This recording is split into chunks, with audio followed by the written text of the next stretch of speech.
Ինչպես դուք գտաք իրար։ Իրականում ցավակցական նամակից Լևոնի հետ կիսվել էի իմ կորուստով, սիրելի մարդու։ Ծանր իրավիճակներից տո Անին է ինձ հանում, տո ես եմ իրեն հանում։ Ես ու Լևոնի ընկերներից մեկը անդադ փորձում ենք իրեն դուրս հանել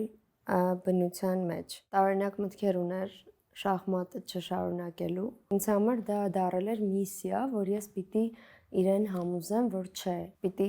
նորից ապրելուն հավատաս։ Ինքը շատ ուժեղ էր, ինքը միևնույնն է դա անելու էր ինձ հետ թե առանց ինձ։ Ես չեմ համարում, որ ես Լևոնին փրկել եմ, որովհետև ես իրեն շատ լավ եմ ճանաչում, ինքը փրկելու կարիք չունի, բայց ամենայն դեպս մի քիչ ավելի արագացավ այդ։ Քանի որ խոսեցիք այս մասին, ձեր հարաբերությունների առաջին փուլը ուղեկցվեց նաև հանրային որոշակի ճնշմամբ։ Ինձ համար ծանր էր, շատ վիրավորական է, սկզբում ուզում ես ապացուցել, որ դա ճիշտ չի։ Եթե դու գիտես, որ արել ես ամեն ինչ քո խղճով, ինչ որ քո մասին կխոսեն, նա խոսալու են հիմա։ Հասկանում եք, այնքան կրիզիսային վիճակ էր, որ մենք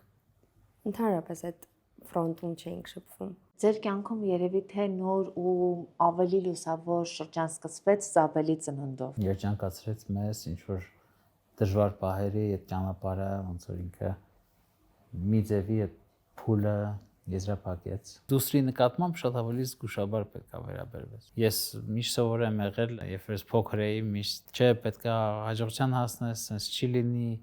Իսկ դու սովորում ես ոնց որ ամեն փոքր բանին, քանի որ երեխան փոքր է, իրեն ասենք շնորհավոր ես, իրեն ծափ տաս։ Նժարի վրա ընտանիք եւ կարիերա կար, թե եթե կա ընտանիքը կարիերան քննարկումից դուրս է արդեն։ Նժար չի լինում այդ ժամանակ։ Հաղիության ժամանակ ոնց որ շատ դժվար իրավիճակներում էր, քանի որ կոവിഡ്ի ժամանակն էր եւ մտածում էր, կարող է մեզ չեն սիրում մեր երկրում, մեր ազգում։ Լևոնը այդ ժամանակ աշխարհում 4-րդն էր եւ ինչ որ պահից Լևոնը հրաժարվեց բոլոր մրցաշարերից ու ասաց ես մնում եմ իմ կնոջ հետ, ես իրեն ավելի պետք եմ հիմա։ Սկզբից ինքը ասում էր, որ ես եմ իրեն օգնել, բայց ինձ համար էլ ինքն էր ինձ փրկել, որովհետեւ ես շատ վատ վիճակում էի ու ինքը ամենաբարձր դիրքերում թողեց իր կարիերան ու ինձ համար գնաց տենց մեծ զողողության։ Ես միշտ նշում եմ, որ ես եմ պատճառը, որ այսօր Լևոնը տասնյակից դուրս է եկել, այդ պահով ապրելու մասին է երջանկությունը։ Կարծում եմ, որ մարդ պետք է կյանքը վայելի, շնորհակալ լինի, որ ինքը ապրում է։ Հաղորդման գործընկերներն են Implantum ստոմատոլոգիական եւ կոսմետոլոգիական կլինիկան, Softcare կոսմետոլոգիական սարքավորումներ ներմուծող ընկերությունը։ Ու սերը բուժեց Life-Room-ի սեր շարքում այսօր Լևոն Արոնյանն ու Անի Արոնյանն են։ Լևոն Արոնյանի հետ զրույցը նախորդիվ արդեն դիտել եք, հիմա արդեն կդիտեք եւ կիմանաք ավելի լավ կճանաչեք, թե ով է Լևոն Արոնյանի կինը։ Ողջույն։ Ողջույն։ Ինչպես դուք գտաք իրար, ինչպես ծնվեց ձեր սիրո ճանապարհը։ Դժբախտությունից, ինչ որ կատարվեց Լևոնի հետ, այդտեղից սկսվեց իմ ու իր ընկերությունը, իրականում ցավակցական նամակից ու ես էլ Լևոնի հետ կիսվել էի իմ կորուստով, սիրելի մարդու ու այդ մեզ մտերմացրեց, հետո ջերմ ընկերություն սկսվեց, իհարկե ավելի ուշ, երբ որ ինքը պատրաստ էր տանից դուրս գալ ու այդ ընկերությունը մեզ տարավ դեպի այն գիտակցությանը, որ արդեն այնքան ենք սովորել իրար, որ առանց իրար էլ օրը չենք պատկերացնում։ Համատեղ կյանքը ձեզ ինչպես տրվեց, որովհետև երբ երկու տարբեր բնավորություններ հանդիպում են, նաև որոշակի ադապտացիոն շրջան է, չէ՞ սկսվում իրար հետ։ Հա, դե ոնց որ Անին քանի որ մեծ սեր ունի երաժշտության ու ես էլ ոնց որ այդ դրանով մենք եւ արվեստի նկատմամբ մենք ոնց որ մտերմացանք եւ հիմա մեր կյանքը Անին շախմատիст չդարձավ, բայց ես ավելի շատ խրվեցի երաժշտության մեջ եւ փորձում եմ նաեւ Սա անարդար է, որովհետև ես նույնպես շատ եմ խրվել շախմատի մեջ։ Ես երբեք չէի պատկերացնի, որ ես 7 ամսական հղի 8 ժամ ոտքի վրա կանգնած մաքսիմալ լարվածության տակ կնայեմ Լևոնի ֆինալի խաղը ու երբ բժիշկը ասում է շատ է ձեր մոտ լարվածություն, ասում չէ, ասում եմ բա մրցաշարերին չեք գնում, չէ, ասում եմ իհարկե գնում եմ, ասում եմ ո՞նց թե գնում եք, բա ձեր մոտ լարվածություն չկա, ասում եմ կա ու չգիտեմ, ես կարծում եմ որ շատ խորացած եմ շախմատում ու շախմատի աշխարհի մեջ, բայց ոչ թե շախմատի մեջ։ Դա Բայց քո ես տեսակետն հասել եմ է, դրան, որ արդեն բառեր եմ գրում իր երգերի համար։ Ոյ։ Այո։ արդարության համար կնշեմ, որ ճիշտ է, Ես որովհետև դու ինձ շախմատում ինչով ես աջակցել։ Չէ, հենց process-ի մեջ։ ես առաջարկում եմ, որ Լևոնը արդեն հերիք է մնա հարցազրույցին։ Տեսեք, ես լուր նստած եմ, ես չեմ հասկանում ինչպես ստացվում Այդ որ խոսում եք ադապտացիոնու մասին, սա մեր բնավորությունների տարբերությունը իրականում ես կասեմ, որ մեր ընտանիքը փրկում է եւ կառավարում է հումորը։ Մենք երկուսը շատ սիրում ենք սարկազմ ու իրոնիա եւ մեր ամբողջ շփումը Ինքնաիրոնիա, պոստիրոնիա։ պոստիրոնիա, պրիիրոնիա եւ այլն այդ этаպներն են եւ դրա լավագույն կրողը, բացահայտ կրողը մեր աղջիկն է, ով ֆանտաստիկ հումորի զգացում ունի եւ այս տարիքից իր papai նման բուլինգով է զբաղված, դա ինձնից չի, դա papai-ից է։ Իհարկե, վատ բաները պատմեցիք։ Երեխան ավելի շատ ամեն դեպքում Լևոնի բնավորության կրողն է, թե ձեր։ Իմ կարծիքով Զաբելը ունի իմ համառությունը, չնայած Լևոնից էլ կա համառության եւ այդ պայքարի բնավորությունը, բայց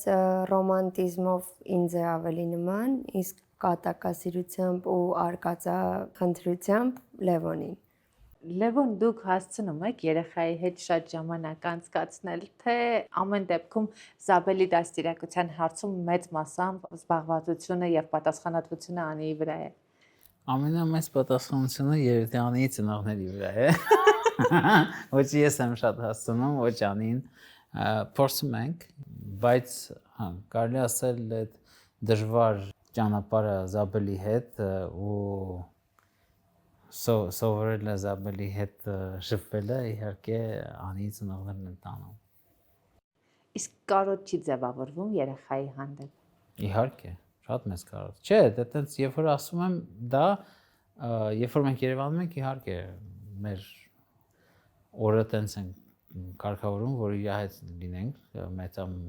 մեծամասնությունը օրվա, բայց երբ որ դուրս ենք, դե զանգով ուրիշ է։ Հնարավորության դեպքում Զաբելը միշտ մրցաշարներին գալիս է, կարծում եմ տեսել եք ինչ որ նկարներում եւ վիդեոներում։ Ունդեղ աստղային գլղի։ Հա։ Բայց մենք հասկացել ենք, որ նախ իմաստ չունի իմ գնալը յուրաքանչյուր մրցաշարին։ Հիմա մանավանդ որ ես իմ կարիերայի վրա եմ ավելի ֆիքսված եւ Զաբելին էլ դա ստրես է ամեն դեպքում այդքան ճամփորդելը եւ այդքան թռիչքները մենք գտնում ենք, որ այս մահին Զաբելը Հայաստանում մանկապարտեզ է հաճախում, ամեն դեպքում բոլոր հանդեսները բաց էինք թողում, բոլոր են կարևոր, ոնց որ ինքը երկար պատրաստվում էր, ոտանավորներ էր սովորում, երգեր էր սովորում ու վերջը չէր մասնակցում միջոցառմանը։ Իհարկե ինքը շատ գոհ էր, որովհետև գնում էր մրցաշարի, որտեղ ինքը մեկ այլ բեմի վրա էր լինում ամբողջ ընթացքում, բայց կարծում ենք, որ մի փոքր կայունություն է իր կյանքում նույնպես պարտադիր է ու մաքսիմալ հնարավոր ժամանակ անցկացնում ենք Զաբելի հետ, բայց ես շատ շնորհակալ եմ իմ ծնողներին, ովքեր իսկապես մեզ շատ են աջակցում ու առանց դրա երևի ոչ ես, ոչ Լևոնը չենք կարող մեր անձնական հաջողությունը ունենալ մեր գործում։ Սերը բուժեց։ Ապիլուս էլեկտրոէպիլյացիայի սարքավորումները հրաշալի միջոց են նոր բիզնես եւ շահավետ բիզնես սկսելու համար։ Հայաստանում եւ Վրաստանում Ապիլուսի միակ եւ պաշտոնական ներկայացուցիչը Softcare ընկերությունն է, որի հիմնադիր տնօրեն Վահագ Ռաշը մեզ կպատմի սարքավորման առավելությունների եւ այն որպես բիզնես արդյունավետ կիրառելու մասին։ Ողջույն Վահագ։ Ողջույն Ամալիա ջան։ Ապիլուսը վերջին ժամանակներում հաղթում է էլեկտրոէպիլյացիայի մյուս սարքերին։ Որն է Ապիլուսի առավելությունը եւ ինչու է որպես բիզնես այդքան արդյունավետ դարձել։ Եկամտաբեր բիզնես է ինչի համար, որտեղ օգտվողները շատ են, պահանջարկը մեծ է, ինքը հնարավորություն է տալիս գումար աշխատել շատ մեծ ներդրում չկատարելով։ Տարբեր տիպի մաշկերի, տարբեր տիպի մազերի վրա կարողանում է աշխատել։ Դրա համար կոնկրետ սպասարկող հաճախորդի համար ինքը հիանալի գործիք է։ Իսկ մասնագետի համար, ով արդեն անում է պրոցեդուրան, ինքը հիանալի միջոց է գումար աշխատելու ու գոհացնելու իր հաճախորդին։ Իսկ հաճախորդը, ինչպես գիտենք, իր հետևից բերում է ուրիշ հաճախորդներ։ Որքան ներդրում է պահանջում մեկնարկային կետը։ Ապիլուսը ունի 6 մոդել, $4,500-ից մինչև $16,000 սահմանում կարող են ձեռք բերել սարքավորումը, որի մեջ նաև անվճար ուսուցումը ներառված է։ Որքան գումար կարող է աշխատել Ապիլուսի սկսնակ մասնագետը։ Եթե հաշվենք, որ Հայաստանում ֆիքսված ժամը 1 ժամը 10,000 դրամ է Ապիլուսի համար, նորմալ աշխատանքային process-ում կարող է 5-ից 6 ժամ մասնագետը աշխատել։ Եթե հարկեր ամեն ինչ հանում ենք, ծախսերը հանում ենք, մոտավորապես 30-ից 35,000, 40,000 դրամ կարելի է աշխատել օրվա ընթացքում։ Չնայած մասնագետներ ունենք, որ 10, 12, 14 ժամ նույնիսկ աշխատում են, դա արդեն մի քիչ չխնայել է կոպիտ ասած մարդկային ռեսուրսը իր։ Այս ոլորտում ցանկացած մեկը ով ուզում է մասնագետ դառնալ, առաջին հերթին մենք ինչ ենք նշում, պետք է ունենա շրջապատ, որովհետև իր շրջապատն է դառնալու իր հաճախորդները, հետո իր շրջապատի շրջապատն է բերելու այդ մնացած հաճախորդներին։ Ձեր կենտրոնը եւս մատուցում է այս ծառայությունը։ Կարող ենք բացահայտել, օրինակ, ձեր կենտրոնի մասնագետը ամսական որքան աշխատավարձ է ստանում որպես Ապիլուսի մասնագետ։ Մենք 6 մասնագետ ունենք, ամսական 2.5-ից 3 միլիոն Ապիլուսից մեկ սարքավորումից կարելի է եկամուտ ստանալ։ Այսինքն, եթե անհատն է աշխատում սարքավորմամբ, ինքը կարող է ամսական մոտ 1 միլիոն դրամ աշխատավարձ գեներացնել։ Եթե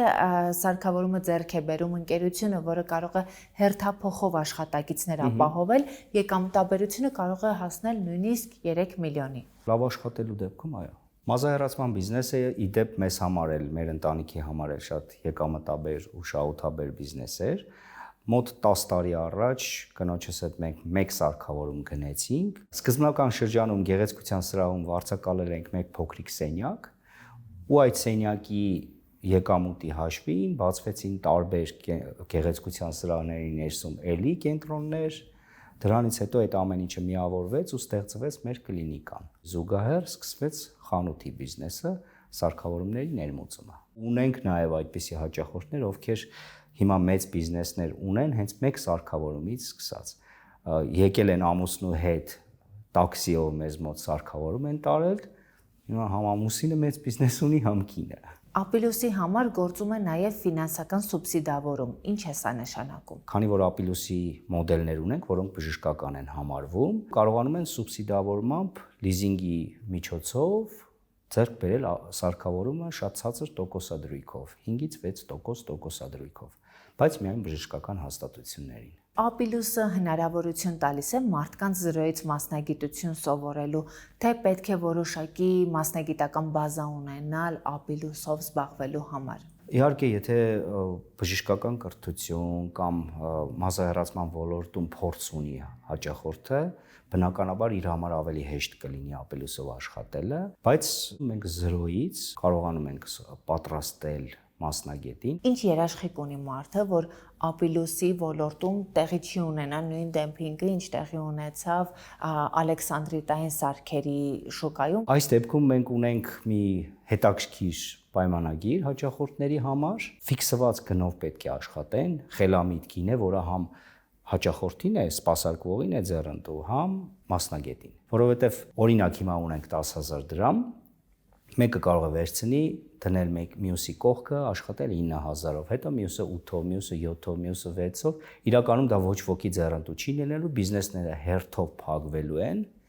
վերջում մնա մեկը, ով կաշխատի 25-30 հազար դրամով։ Այդ գնից ներքև, եթե մեզնից սարք գնողները աշխատում են, մենք պայմանագիրը խզում ենք երաշխիքային ժամկետի ավարտից հետո։ Ծրագրային ապահովումներ չեն ունենա, սեմինարներին չեն մասնակցի։ Կանադայի հետ էլ իրենք չեն կարող աշխատել, քանի որ Կանադան աշխատում է հենց անմիջապես դիստրիբյուտորների հետ։ Այսինքն այս մեծ ծավալի հետ մեկտեղ միևնույն է հաճախորդների խնդիր չեն ունենում մասնագետները։ Բացարձակ։ Դեռ այսպես կարող եմ ասել, Հայաստանի մարզերում 1-2 սարքավորում կա այս բանին։ Հիմնականում կենտրոնացած է Երևանում, ու այդքան կենտրոնացած լինելով հանդերձ, մարդիկ երկրորդ, երրորդ, չորրորդ սարքավորումն են առնում ու զարգացնում իրենց բիզնեսը։ Ինչպես հասկացաք, սա հրաշալի հնարավորություն է նաև մարզերում բիզնես սկսելու համար, այնպես որ եթե դուք մտածում եք, թե ինչ բիզնես գործունեություն կարող եք ծավալել, ապա Ապիլուսը կարող եք անպայման նկատի ունենալ։ Ամենաերկար բաժանումը որքան է տևում եւ որքանն է այն մաքսիմալը, որ դրանից հետո այլևս դիմանալու չի։ Իմ մոտ շատ է եղել, մի ամիս շատ է եղել։ Անի մոտ, երբ որ ինքը եկել է իմ մոտ մրցաշարի, եղել է որ պետք էր ինքը լիներ իմ հետ 2 շաբաթ, մի շաբաթից հետո ասել է, կգիտես ինչ։ Ես բացատրեմ, երբ որ ես գնում եմ մրցաշարի եւ ես անընդհատ այս ընտրության առաջ եմ ընտրել ամուսնուս, թե երեխայիս, եւ քանի դեռ երեխան փոքր է, ես մտածում եմ Լևոնի համար ավելի արժեք է, որ իմ իր կողքը այդ 2 շաբաթը լինելը, քան Զաբելի համար, դա Զաբելը այնքան կապված է իմ ծնողների հետ, որ իր համար այդքան մեծ նշանակություն չի ունենում, երբևէ շատ է կարոտում, բայց նույնը ինձ մոտ, բայց երբ որ ես գնում եմ մրցաշարի ու օրինակ մրցաշարը Հնդկաստանում է ու հաջողություն չի ունենում Լևոնը, ես ամեն օր նստած իմ գլխին եմ տալիս, ասում եմ, ես հիմա կարող էի լինել իմ երեխայի կողքին, գոնե հաղթես այս խաղերը, որովհետև հակառակ դեպքում դա ժամանակի կորուստ է։ Ու Լևոնը այդպես ասում է, ինչ անեմ, ինձնից կախված չի եւ այլն, բայց երբ որ հաջողություն ունենում է, այդտեղ ես արդեն գիտեմ իմ զոհողությունը ինչի համար էր։ Այն հիմա կնայեմ ես քեզ, Անին 3 հատ համերգ ունի Գերմանիայում ու Ֆրանսիայում, այո ես կնայեմ քեզ, երբ որ ես եմ մնալու Զաբելի հետ։ Դու Զաբելի հետ ես մնալու։ Դու ինձ ստիր։ Ինքը նույն ժամանակ երբ որ ես իմ համերգներին եմ, ինքը լինելու է Մոնակո, Հոնկոնգ, տարբեր ուրիշ երկրներում մրցաշարերի, Շվեյցարիա, այնպես որ Բայց հոգով։ Լևոն, հետաքրքիր է ամեն դեպքում Անի եւ Զաբելի ներկայությունը մրցաշարերի ժամանակ որքանով են ձեզ ուշ տալիս, որովհետեւ այդ կադրերը երբ տեսնում ենք, իհարկե մենք հասկանում ենք, որ հա հաղթանակը ձեր գլխում է, դուք խաղում եք, բայց տպավորությունն է, որ այդ աջակցությունը շատ մեծ նշանակություն է ունենում ձեր թիկունքը ամուր զգալու եւ ամեն դեպքում հաղթելու։ Դե գիտեք, երբ որ մրցաշար ես խաղում ու երեխան ոնց որ ուրիշ երկրում է ու ասենք ինքը Անին իմ հետ է եկել ու ոնց որ ես զգում եմ որ ես Անին վերցրել եմ երեխայից, ես ինձ մեղավոր եմ զգում, բայց երբ որ Զաբելու Անին իմ հետ են կարևոր մրցաշարում, իհարկե ես ոնց որ արդեն կարողանում եմ հանգիստ խաղամ, երեխային եմ տեսնում, ժամանակ եմ անցկացնում, գիտեմ որ ինքը հաճույք է ստանում ամեն ինչից ու այդ երկու մրցաշարը, որ ես հաղթեցի Լաս Վեգասում ու Հարավային Աֆրիկայում, դրանք, ասենք, մի հրաշք ժամանակ էր մեր համար, որովհետև ես համ լավ էի խաղում, համ էլ ոնց որ Զաբելը ու Անին շատ լավ ժամանակ էին անցկացնում իրար հետ։ Իսկ հիմա երբ պլանավորում եք, որ հնարավոր է դուք մենակ մեկնեք մրցաշարերի, Անին զբաղվի իր երաժշտական կարիերայով եւ Զաբելը արդեն լինի տատիկ-պապիկի մոտ, դա ինչ որ առումով անդրադառնում է ձեզ վրա, ձեր խաղի վրա։ Դե ես երևի թե մի 10 օր Զաբելին չեմ տեսնելու, կարող է 11, 12, հույսով եմ, որ իրենք կգան, երբ որ ես Հոնկոնգից կգնամ Իսպանիա, Զաբելը կգա Անիի հետ եւ իրար հետ արդեն կգնանք Շվեյցարիայի մրցաշարների։ Դրա համար այդ Հոնկոնգին է ինքը արագ շախմատ է, ոնց որ իմ համար ավելի կարևոր է շատ լուրջ մրցաշարների ժամանակ իրանք իմ հետ լինեն։ Իսկ ինձ համար իրականում երևի մի քիչ ավելի մեծ տարիքում Զաբելի ներկայությունը համերգներին միգուցե նաև օգնի, բայց օրինակ մեր վերջին փորձը, երբ որ Գերմանիայում համերգի ժամանակ Զաբելը կանգնած էր հենց բեմի առջև, ինքսն հիացած ինձ էր նայում ու այնտեղ կային ինձ խանգարող մի քանի հանգամանքներ եւ ես շատ այդպես ուղիղ կանգնեցրեցի համերգը ու ասեցի խնդրում եմ կամ լռություն պահպանեն հետևում կամ լքեն սենյակը ես տեսա Զաբելի հայացքի մեջ այսպես ընկճվածություն որ այս ինչ եղավ ինչի մաման զայրացավ ու այդ ինձ այդ պահին խանգարում էր ինչ որ իրավիճակներ են լինում որ ես կնախընտրեի որ իմ ամենամոտ մարդիկ չլինեին մանավանդ առաջին շարքերում, որովհետև այդ ինձ ստիպում է ավելի բարի լինել, իսկ ես չեմ սիրում բարի լինել։ Մենք միշտ տեսնում ենք, որ Լևոնի շախմատային կարիերայում ամեն դեպքում դուք ներկա եք, մրցաշարերին աջակցում եք ու ինչպես հասկանում եմ, Լևոնն էլ հիմա ձեզ է աջակցում երաժշտական կարիերայում, որովհետև ամուսնությունից հետո ինչ որ առումով մի շրջան եղավ, երբ դուք որոշակի դադար առաք երաժշտական առումով եւ հիմա նորից վերսկսել եք երաժշտական կարիերան, փաստորեն Լևոնը երգերի բառերի հարցում է օգնում։ Մի երկի 4 տողնա գրել, բայց համարենք Միտքը Միտքը իմ դեպրեսիան էր։ Ես ընկճված էի մի խոսակցությունից հետո համաշխարհային այդպես լեյբլներից մեկի հետ խոսակցություններ եղել։ Ես շատ տխուր էի ու շատ էմոցիոնալ եւ Լևոնը ինձ նայում էր, ծիծաղում էր իմ այդ վիճակից ու հետո մի քիչ իմ հայացքից հասկացա, որ պիտի ինքն էլ մի քիչ կարեկցանքով մոտենա այդ իմ վիճակին եւ որպեսի իմ սիրտը առնի, ինքը ուրախ երգ գրեցի։ Ուրախ ծիծաղելի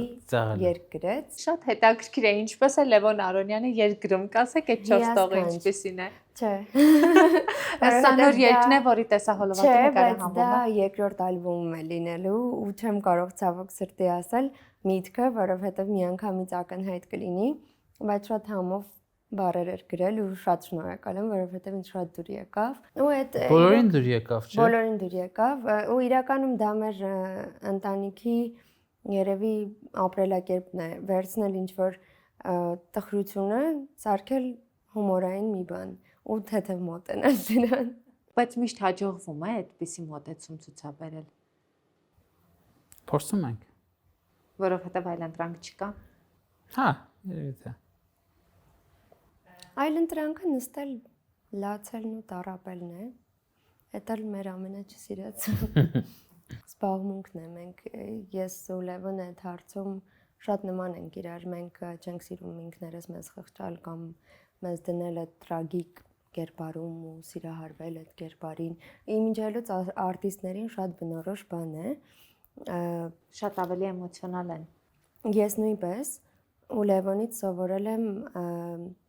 չսիրահարվել այդ դրամատիկ կերպարին ու հավետ նստել, չգիտեմ, գինի խմել ու նայել պատուհանից տխուր երգեր լսել ու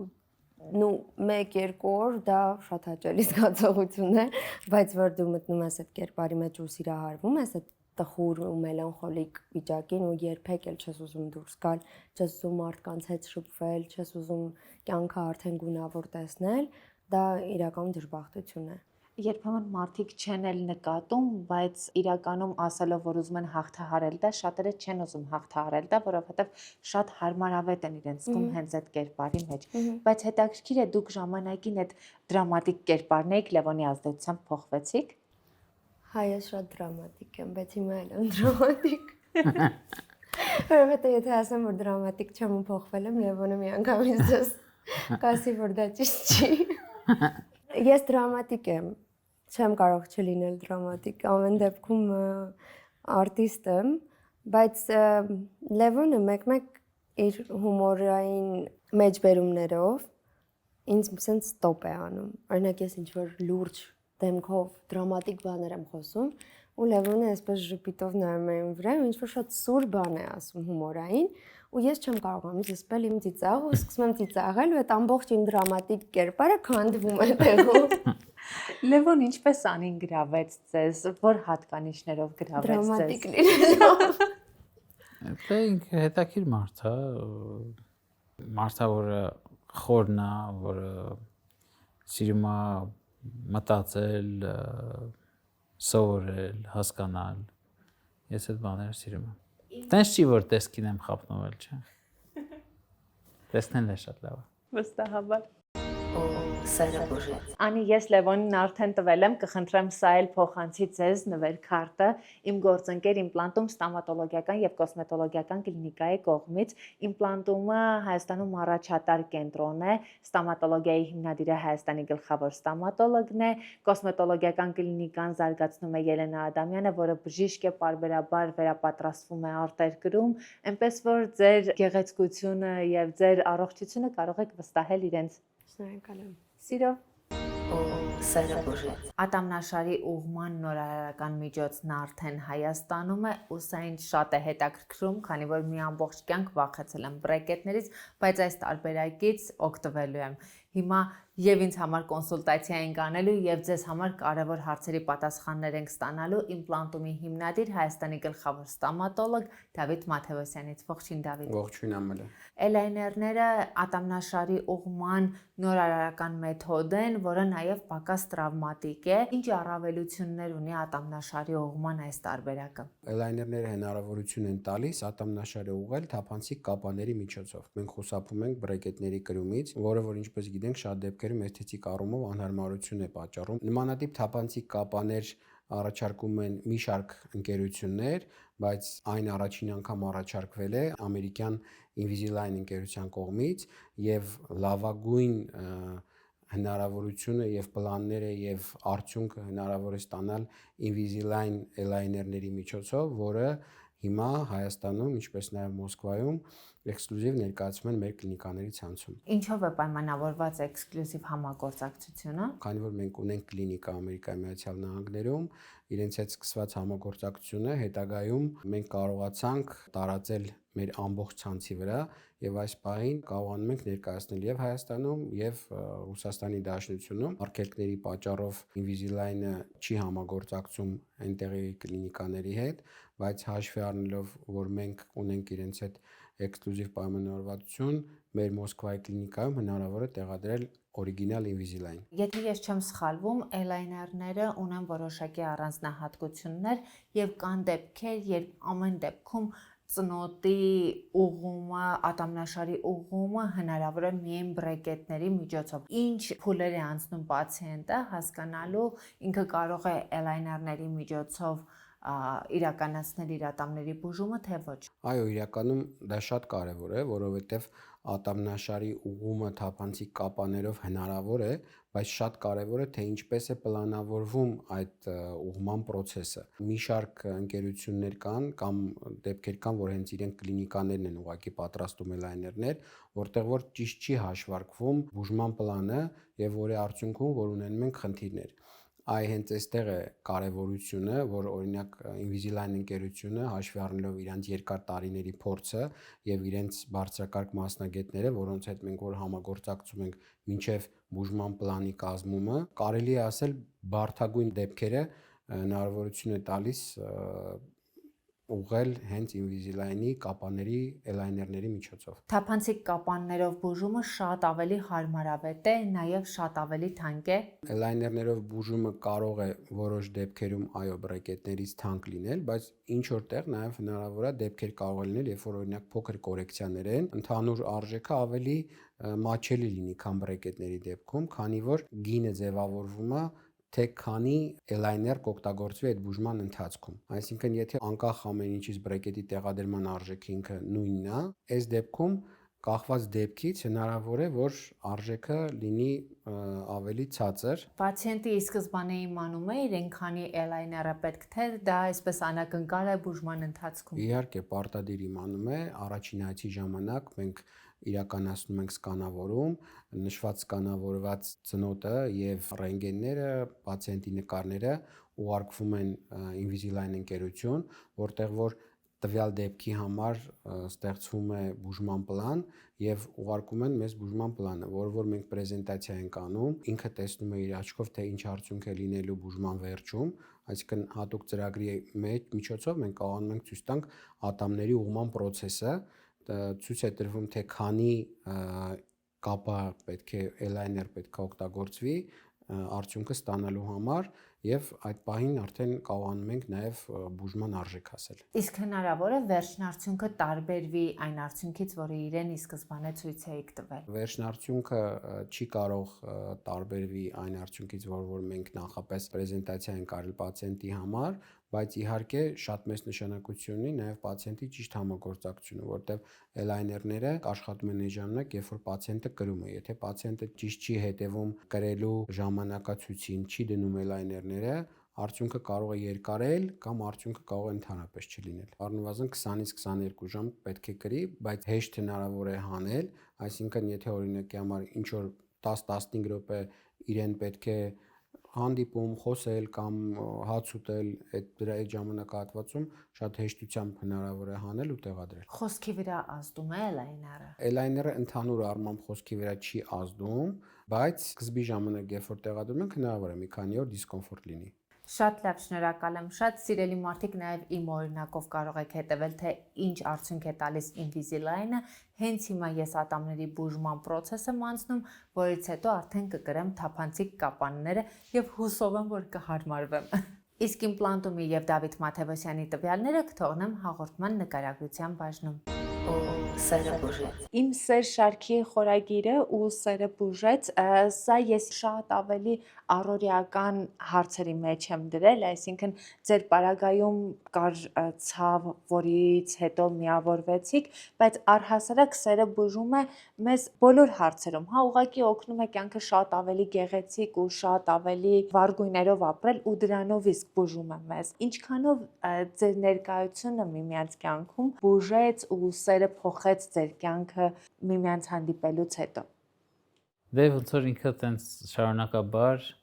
ծանր իրավիճակներից տո անին է ինձ հանում, տո ես եմ իրեն հանում, ոնց որ sense մեր մոտ Փոխանցումներով։ հա, Հերթով է։ ու իրականում բուժում ենք իրար։ Առօրյայում միշտ ձեր զրույցները այդ հումորային թեմաներով ընդհատվում են, թե ունենում եք նաև այդ շատ խորը, շատ լուրջ խոսակցությունները։ Խորն ու լուրջ խոսակցությունները իհարկե գերակշռում են, այսպես ներկայացնում ենք կատակով, բայց բնականաբար ցինիզմի չի վերածվում այդ ամեն ինչը։ Մեր ամենասիրելի թեման փիլիսոփայությունն է, հոգեբանությունն է։ Ես շատ սիրում եմ փիլիսոփայություն, դեռ համալսարանական, մինչ համալսարանական տարիքից ինձ շատ հետաքրքիր է եղել հոգեբանությունը, փիլիսոփայությունը, ու ես ու Լևոնը շատ ենք սիրում տարբեր թեմաներով դեբատներ ունենալ, բանավիճել իրար հետ, քննարկել տարբեր թեմաներ, Կինոներ նայել, ֆիլմեր նայել, վերլուծել, կլասիկ ֆիլմեր նայել, երգերի բառեր իրար հետ քննարկել, թատրոն պոեզիա տեսնել։ Հա, մեզ ամենաշատը հենց արվեստն է միավորում, որովհետև երկուսս էլ բացարձակ նույն ճաշակը ունենք, անկեղծ։ Ես երբևէ չեմ պատկերացրել, որ օրինակ ինձ ամենաշատը գրավել է Լևոնի մեջ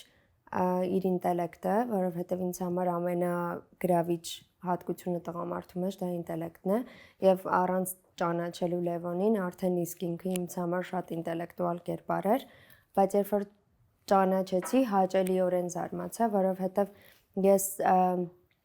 շատ շուտ էի հոգնում մարդկանցից, ու մայրիկս միշտ ինձ ասում էր, «Էտով պիտի լինի, որ քեզ ամեն օր զարմացնի», ու իսկապես ես Լևոնից ամեն օր եմ Լևոնի շնորհիվ զարմանում, եւ վատ, եւ լավ։ Չեմ զարմացրել։ Հա, այսօր էլ է ինձ զարմացրել, բայց հիմնականում լավ առումով ես անընդհատ ունեմ սովորելու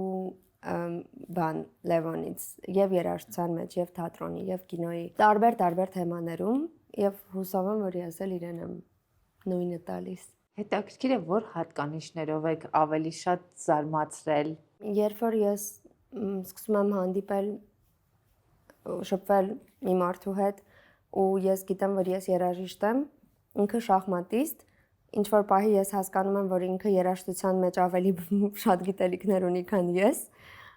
դա ինձ համար sense զարմանք էր էլի առաջացնում, որ մի մարդ, որը որ իմ մասնագիտության կրողը չի, ավելի շատ գիտելիքներ ունի ու այնքան համեստաբար է ինձ փոխանցում այդ գիտելիքները, ոչ թե ծաղրելով կամ վիրավորելով, այլ գնահատելով, որ ես ավելի երիտասարդ եմ ու տիրապետում եմ արդեն իսկ շատ մեծ աշխարհի երաժշտական ու ինձ զարմացնելով, որ ինքը դրա 10 պատիկը ունի։ Օրինակ, ինձ համար առաջին այդ wow զգացումը հենց այն էր, երբ որ ես իմացա, որ Լևոնը ունի երաժշտական player եւ այդ player-ի վրա ունի 30,000 պլյուս երգերի կոլեկցիա, որ ինքը տարիների ընթացքում հավաքել է։ Իսկ բացասական առումով երբ է զարմացրել։ Դե կարամ ասենք առավոտը իրան չզարթնացնեմ, որ ինքը Չէ, պետք է զարթնա։ այդպես չի, մի հատ ուղեմ։ Այսօր ես առավոտյան դրել էի զարթուցիչ, որովհետև կարևոր հանդիպում ունեի։ Ու Լևոնը իմ զարթուցիչը անջատել է։ Առավոտյան արթնանում եմ ուշացած, 10-ին պիտի այնտեղ լինեի, 10-10 արթնանում եմ, աղջիկս է արթնացնում, նայում եմ ժամին, ասում եմ, ոնց թե չի զանգել, ու ասում եմ, Լևոն, չի զանգել իմ հեռախոսը, արդյոք ես այդքան խորը քնած եմ մնացել։ Ասում է, զանգել է, ես անջատել եմ, ասում եմ, ինչի։ Ասում է, ես կարդացել եմ, որ զարթուցիչը շատ վատ է անդրադառնում մարդու հոգեբանության վրա առավոտյան, ու քո կորտիզոլը բարձրանում է։ Լևոնը հոգ է տարել, որպեսզի դու լավ տրամադրված Բայց ես ընդհանրապես լավ տրամադրության մեջ չէի, ես ուշացել էի, որից ես ավելի նյարդային, ու ես էլ չէի ուզում քննարկել, ասում եմ, խնդրում եմ, այս պահին իմ հետ մի խոսի, թե չէ ես չգիտեմ ինչ կլինեմ, ու ես ինձ արագ հագնվում եմ, ու ես պատկերացրեք այդ բոլոր իր հոգեբանական բաների միջով, էտապների միջով անցա առավոտյան շատ ավելի սյուր վիճակում էլի, որովհետև ես ոչ միայն անհանգիստ էի, որովհետև ինչ որ տհաճ ձայն է ինձ արթնացնել, այլ որ իմ ամուսինը անջատել է այդ ձայնը, ես չեմ արթնացել, ես ուշացել եմ ու ես պատասխանատվության զգացում ունեմ։ Բայց ես լավ քնեցի։ Ես էլ իրեն ասացի, որ մի օր, եթե հանկարծ պատահաբար մրցաշարից առաջ արթնանաս տեսնես մրցաշարը արդեն ավարտվել է, իսկ դու դեռ քնած ես, ինձ չմեղադրես դրանում։ Բայց այսպես փոքրիկ վրեժ խնդրություններ ունենում եք։ Ոչ։ Չէ, վրեժ Ոչ մասնագիտական հարցերում մենք շատ ենք սիրում իրար հետ կատակներ անել, ինչ որ այդպես փոքրիկ պատմություններ պատրաստել իրար համար, բայց ոչ մասնագիտական այդ լուրջ թեմաների մասին չէ։ Լևոն, իսկ Անին որ հարցերում է ձեզ զարմացրել նաև բացասական առումով։ Դե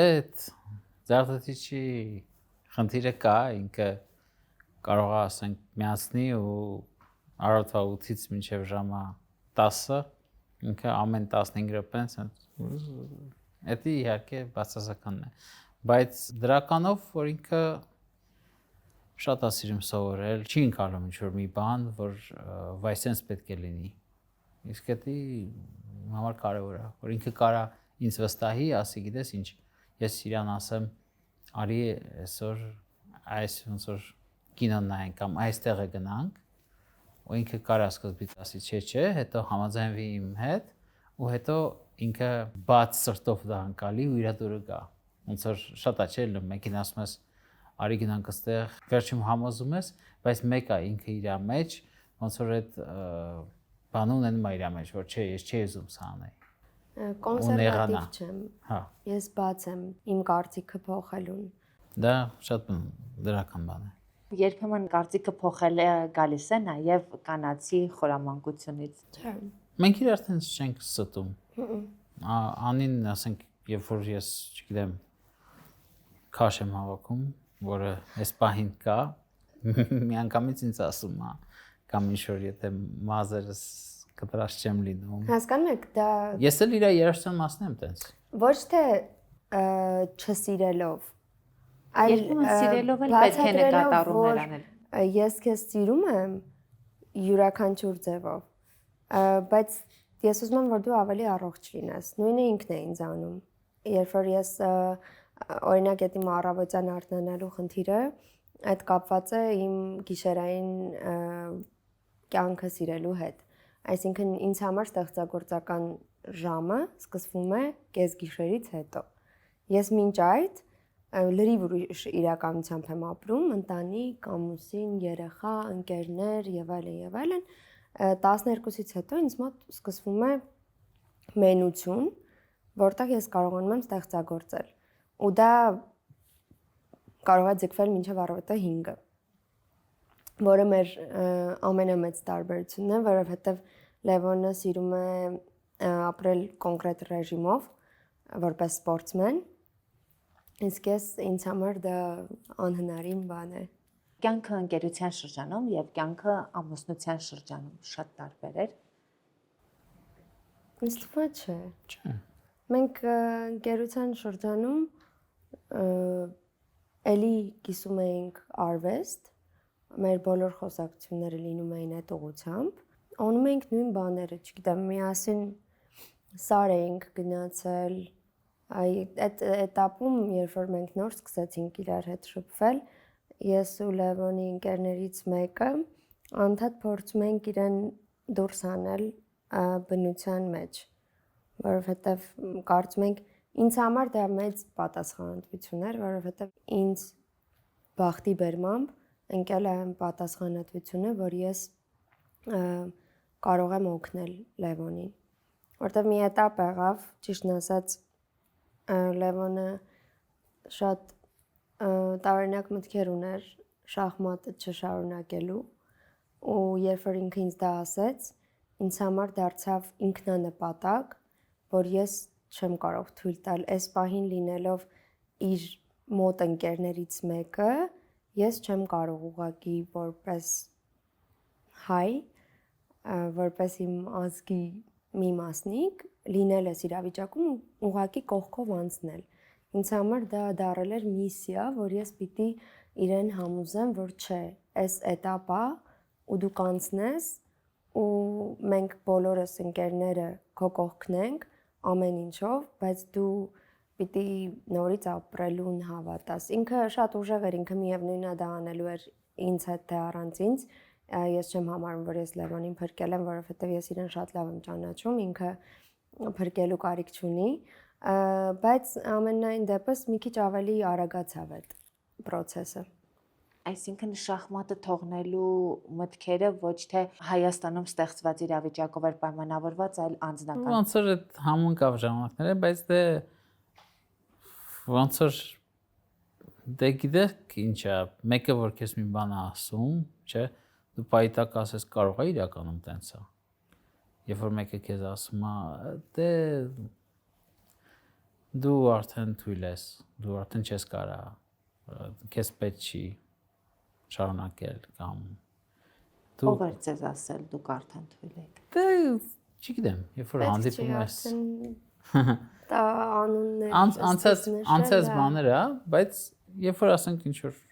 հանդիպում ես մի մարդկանց հետ, որոնցից աջակցություն ես փնտրում, ու իրենք ոնց որ քեզ այդպիսի բաներն են, դու էլ ես քողջ, մարդու մեջ կա տենց բան, որ պայտակ քեզ սկսում ես կասկածես։ Այստեղ նաև գումարվում էր ընդհանուր հոգեվիճակը, ինչպես հասկացա։ Հա, Լևոնի կյանքում դժվար этап էր, երբ որ մենք հանդիպեցինք ու բնականաբար ինչ որ կոտրված բան կար, բայց նորից եմ ասում, ես անկեղծ եմ սա ասում, ոչ թե որովհետև ուզում եմ հաջողանալ կամ ինչ, ես 100%-ով գիտեմ, որ ինքը անցնելու էր։ Եթե անգամ իր կյանքում չլինեինք ես, Զաբելը, ընկերները եւ այլն, Լևոնը ունի մի բնավորություն, որ իր համար ոչինչ բացի մահվանից վերջը չէ։ Յուրաքանչյուր այլ բան կարելի է հաղթահարել։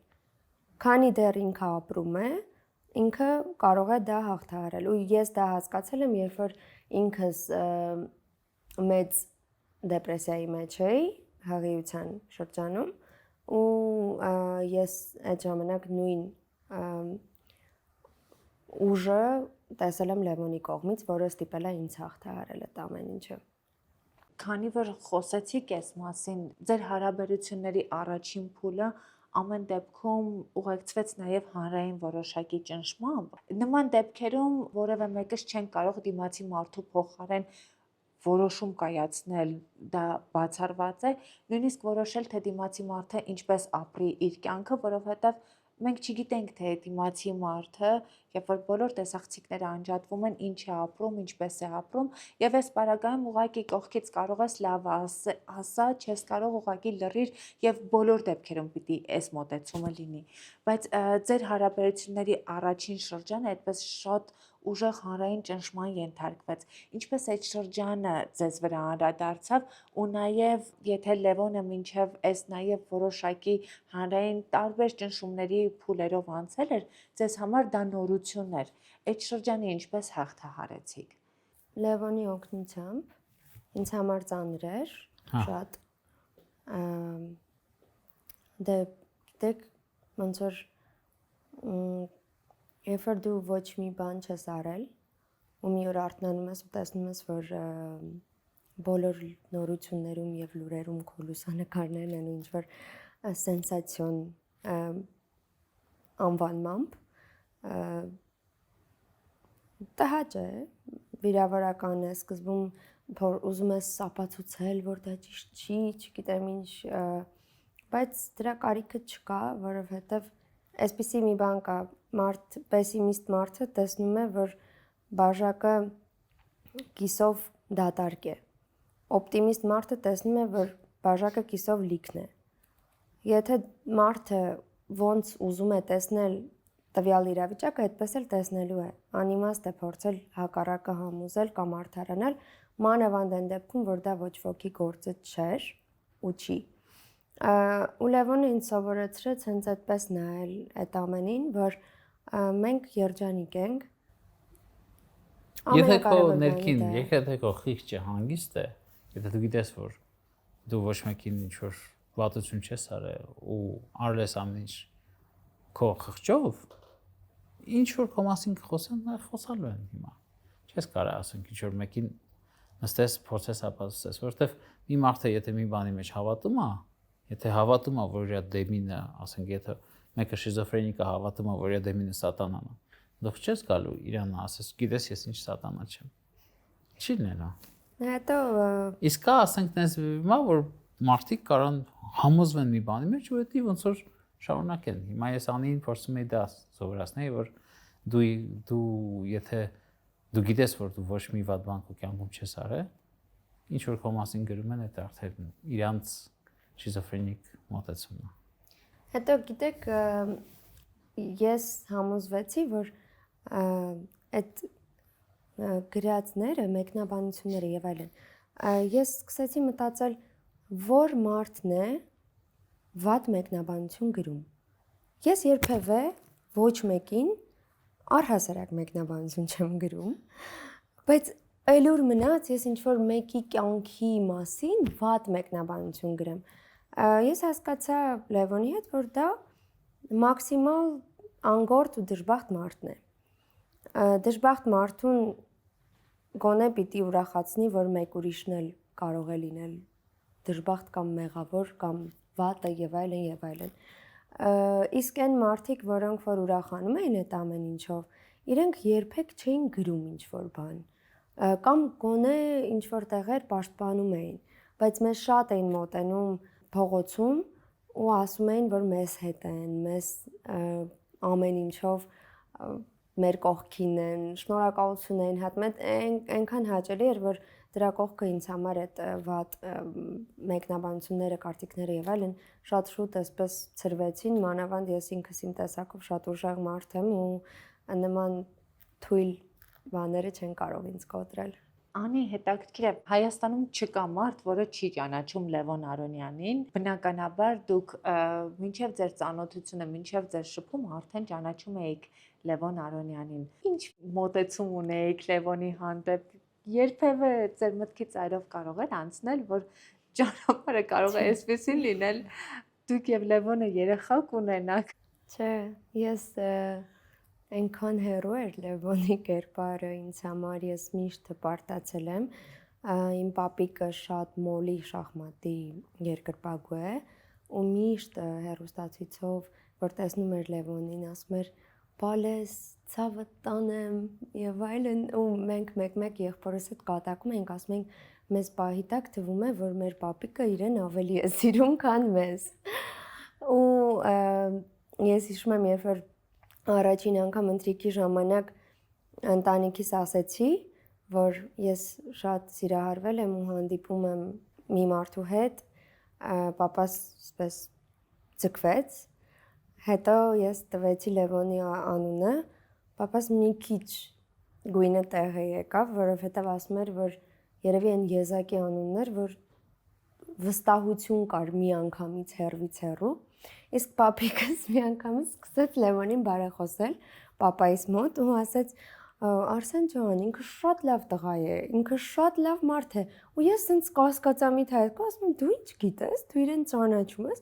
այո, ես իրեն մի անգամ փողոցում տեսել եմ, բարևել եմ եւ այլն։ Պապիկը շատ ծիծաղելի մարդ է, էլի։ Ու այդպես չէ, երբեք չէի կարող պատկերացնել իմ ընտանիքն էլ հայրիկս ու պապիկս սպորտի մեջ են։ Պապիկս երկար տարիներ Հայաստանի ֆուտբոլային հավաքականի թիմի պետն է եղել, պապաս էլ մենեջեր է եղել տարբեր ֆուտբոլային ակումբների ու ես երբեք չէի պատկերացնում, որ ես եւս սպորտսմենի հետ կամուսնանամ, այն էլ շախմատիստի, բայց միշտ շատ հպարտ եմ եղել ու միշտ շատ դրական եմ վերաբերել, ինձ թվում է ինչպես բոլորը Հայաստանում, այդպես էլ ես։ Անի, իսկ այդ սիրահարվածությունը ի սկզբանե կար, թե այս ճանապարհ Լևոնին ճանաչելով ձևավորվեց։ Չէ, ի սկզբանե բացարձակ չկար սիրահարվածություն, կար հիացմունք Լևոնով, միշտ կար, անգամ մինչև իրեն հանդիպելը, բայց սիրահարվածությունը չէր էլ քննարկվում, որտեղ մեր հանգամանքները այնպիսին էին մեր հանդիպելու, որ ես այդտեղ էի կոնկրետ մի միսիայով, որպեսզի կարողանամ այնպես անել, որ Լևոնը հաղթահարի այդ վատ վիճակը։ Հասկանում եք, այնքան կրիզիսային վիճակ էր, որ մենք ընդհանրապես այդ ֆրոնտում չէինք շփվում։ Այնքան նուրբ է թեման գնում, որ եւ ինչ որ լուսավոր բաներից ենք խոսում եւ մեխանիկորեն արդեն գնում ենք այդ շատ դժվար շրջանը ու այդ ամեն ինչը այսպես զուգահեռ էր, բայց ամեն դեպքում Լևոն հետաքրքիր է, երբ արդեն սկսեցիք քիչ-քիչ գալ, որ անին ավելին է, քան պարզապես ընկերը ձեր կյանքում։ Դե երբ որ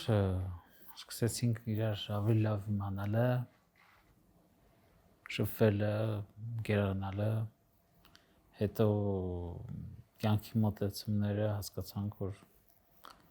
նման են իրար։ Դե շատերի համար ասենք, երբ որ իրանք նայում են կյանքին, մտածում են, դե այս տարիքն է ինչ որ ամուսնանալու, այս տարիքը սենց պետք է լինի, տղու բոյը սենց պետք է լինի, աղջիկը սենց պետք է հագնվի։ Ու ես զգում եի, որ իմ մոտ տենց բան կյանքում չի եղել ու զգում եի, որ անի իմ մոտ էլ տենց բան չկա ու հնարավոր է, որ ես իրեն որպես տղամարդ ոնց որ դուր եմ գալիս։ Իսկ տարիքային տարբերությունը հարաբերությունների վրա ազդում էր, թե ոչ, որովհետև ամեն դեպքում ձեր միջև տարիքային մեծ տարբերություն կա։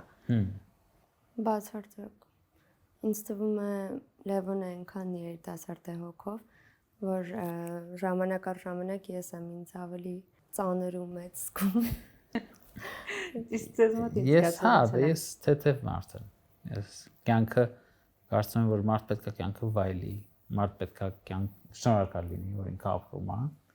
ու այդ ամեն օրը ինքը պետք է ոնց որ երջանիկ լինի։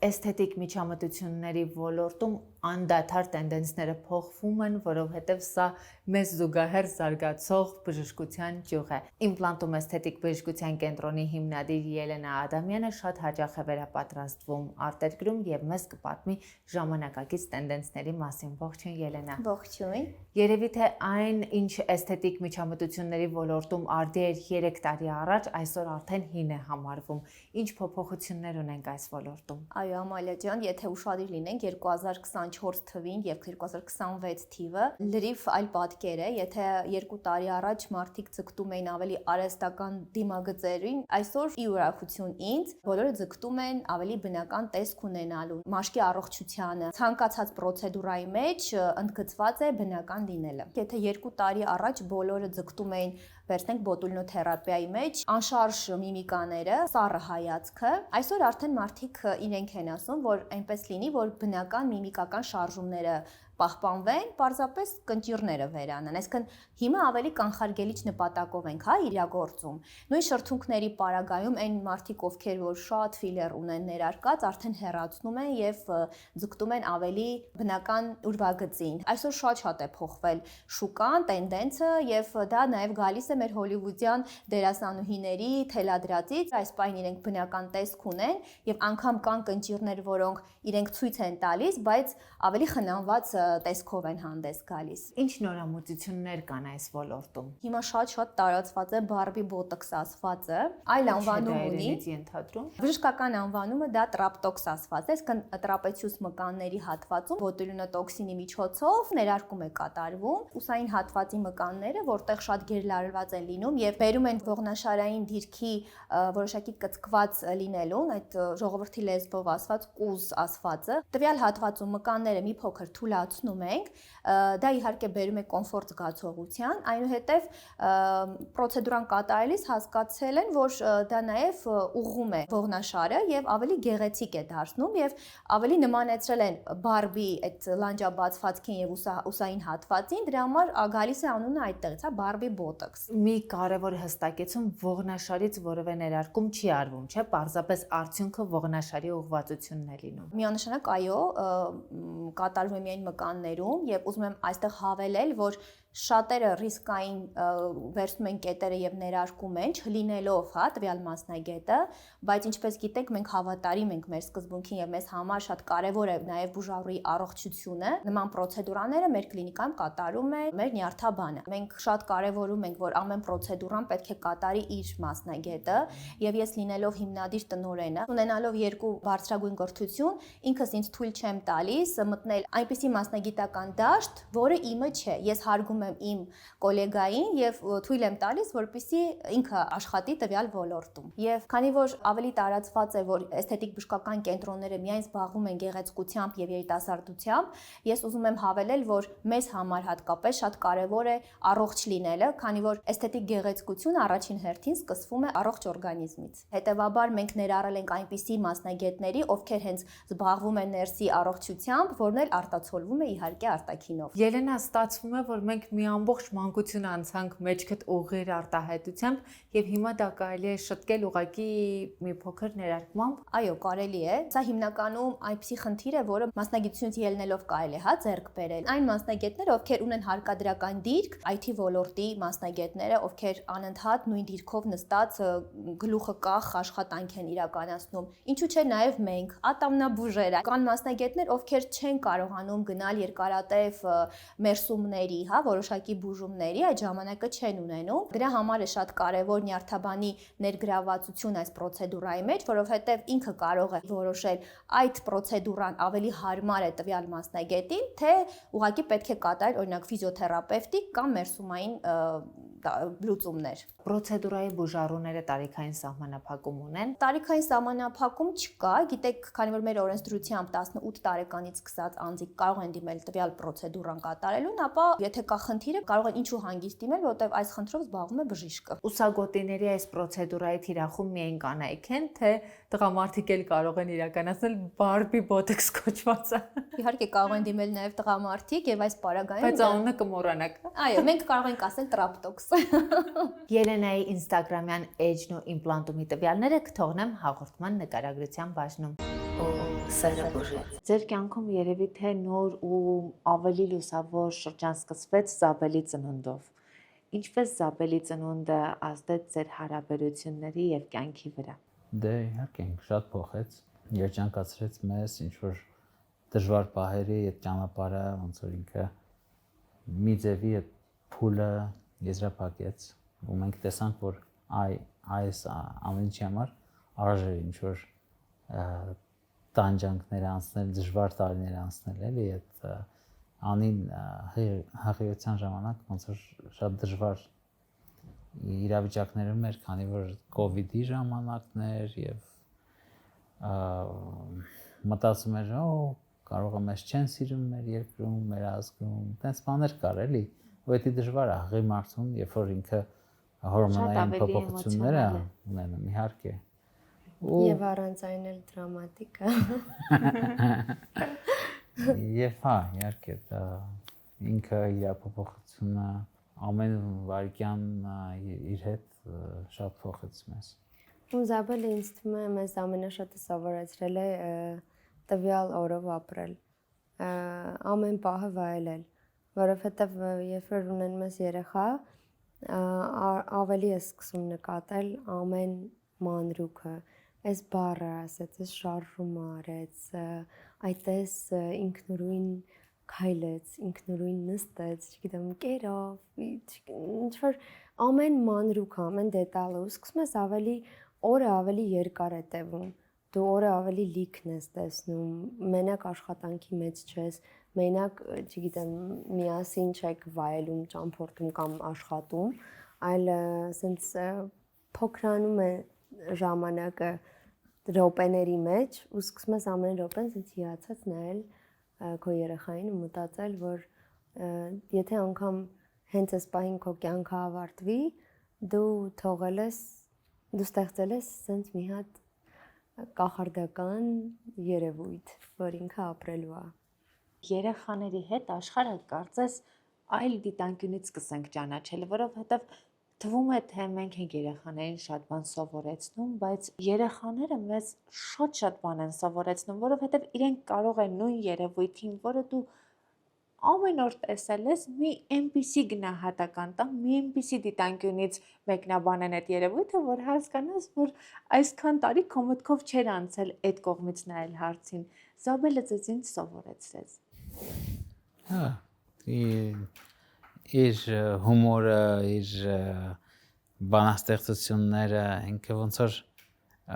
շատ ծիծաղալու կերպար է, էլի, դժվար է այդպես կիսվել։ Նկարագրել։ Հա, շատ ամեն օր ինքը ինչ որ մի ծիծաղալու բան անում է։ Իր հետաքրքրությունն է ամենաշատ զարմանալի։ Չգիտեմ, օրինակ, ինքը շատ հետաքրքրված է աշխարհով ու տիեզերքով։ Ու ինձ ասում էր մոլորակները բոլորը գիտի, անունները գիտի, որտեղ կա մթնոլորտ, որ չկա մթնոլորտ, որ երկրում կա մթնոլորտ եւ այլն, ու ինչ որ հարցեր էր տալիս, ասացի, գիտես, Զաբելի միջայլոց այս օրերին Արտեմիս II ճանապարհորդություն է կատարել NASA-ի օդանավը լուսնի հակառակ կողմը։ Ու Զաբելը ամբողջ օրը ինձ ասում էր, խնդրում եմ դիր ես այդ ճանապարհորդությունը նայեմ։ Իսկ ճանապարհորդությունը շատ ձանձրալի է, որովհետև այդ ռոքեթի միջից պարզապես մի հատ տեսախցիկ է,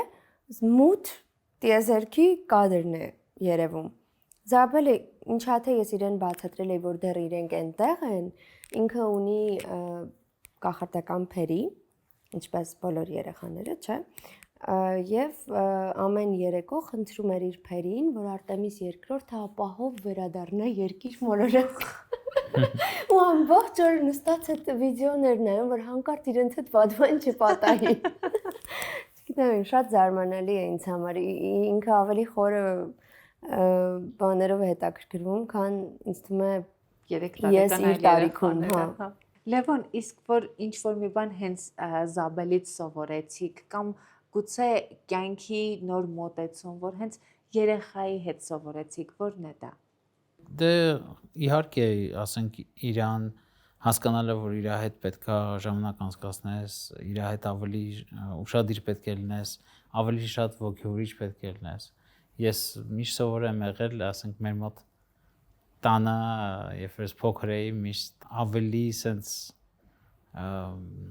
չէ, պետքա հաջողության հասնես, սենց չի լինի, իսկ դու սովորում ես ոնց որ ամեն փոքր բանին, քանի որ երեխան փոքր է, իրեն ասենք շնորհավոր ես, իրեն ծափ տաս ու ինքը շատ է սիրում պարել, ինքը շատ է սիրում երգել ու երբ որ դու հայր ես քո դուստրի նկատմամբ շատ ավելի զգուշաբար պետք է վերաբերվես, որովհետև աղջիկները ավելի ոնց որ երևի թե ավելի շատ կարիք ունեն, որ իրենց հավատան եւ իրենց աջակցեն, քան թե տղաները։ Եվ դա Տղա դեռ չունենք, չգիտենք այդ մեկը։ Պոնչիկը։ Պոնչիկը մեր շունն է։ Այդ բաները կարդում եմ, ուսումնասիրում եմ եւ հասկանում եմ, որ հա, ես է պետքա փոխվեմ իմ դեպի իմ ընկերներին մոտեցումը, որ ես ինձ միշտ ասել էի մի մտածի, որ դու մի բանի ես ասել, ոչ մի բանի չես ասել, աղջիկա նկատմամբ դա չի աշխատի։ Այսինքն այստեղ ավելի մեղմ եւ այլ մոտեցում է պետք։ Ավելի ջերմ երևի հա, ոգևորիչ։ Տղա ունենալու մասին եք մտածում, թե այս պահին մի երեխայով սահմանափակվում եք։ Մեզ համար կապ չունի Հա։ սերը, բացարձակապես, անգամ Լևոնը միշտ աղջիկ էր պատկերացնում ու ուզում, իսկ մեզ համար ընդհանրապես ապագայում երևի ուզում ենք ավելի երեխաներ, բայց սերի վրա երբեք չենք ֆիքսվել, մեզ համար կարևորը երեխա ունենալն է, ոչ թե տղա կամ աղջիկ։ Ամեն դեպքում ընտանիքի պատկերացումները ավելի մեծ ընտանիքի մասին են։ Իհարկե։ Երազանքները։ Այս պահին պարզապես որոշել ենք մի քիչ ժամանակ տալ նաև իմ կարիերային եւ հետո հուսով ենք Աստված առաջ արդեն կշատանանք։ Դուք հանդիպեցիք այն շրջանում, երբ ամեն դեպքում երկուսդ էլ կայացած մարդ եք։ Լևոնը բնականաբար արդեն մեծ ճանապարհ անցած կայացած անհատ էր, դուք թեպետ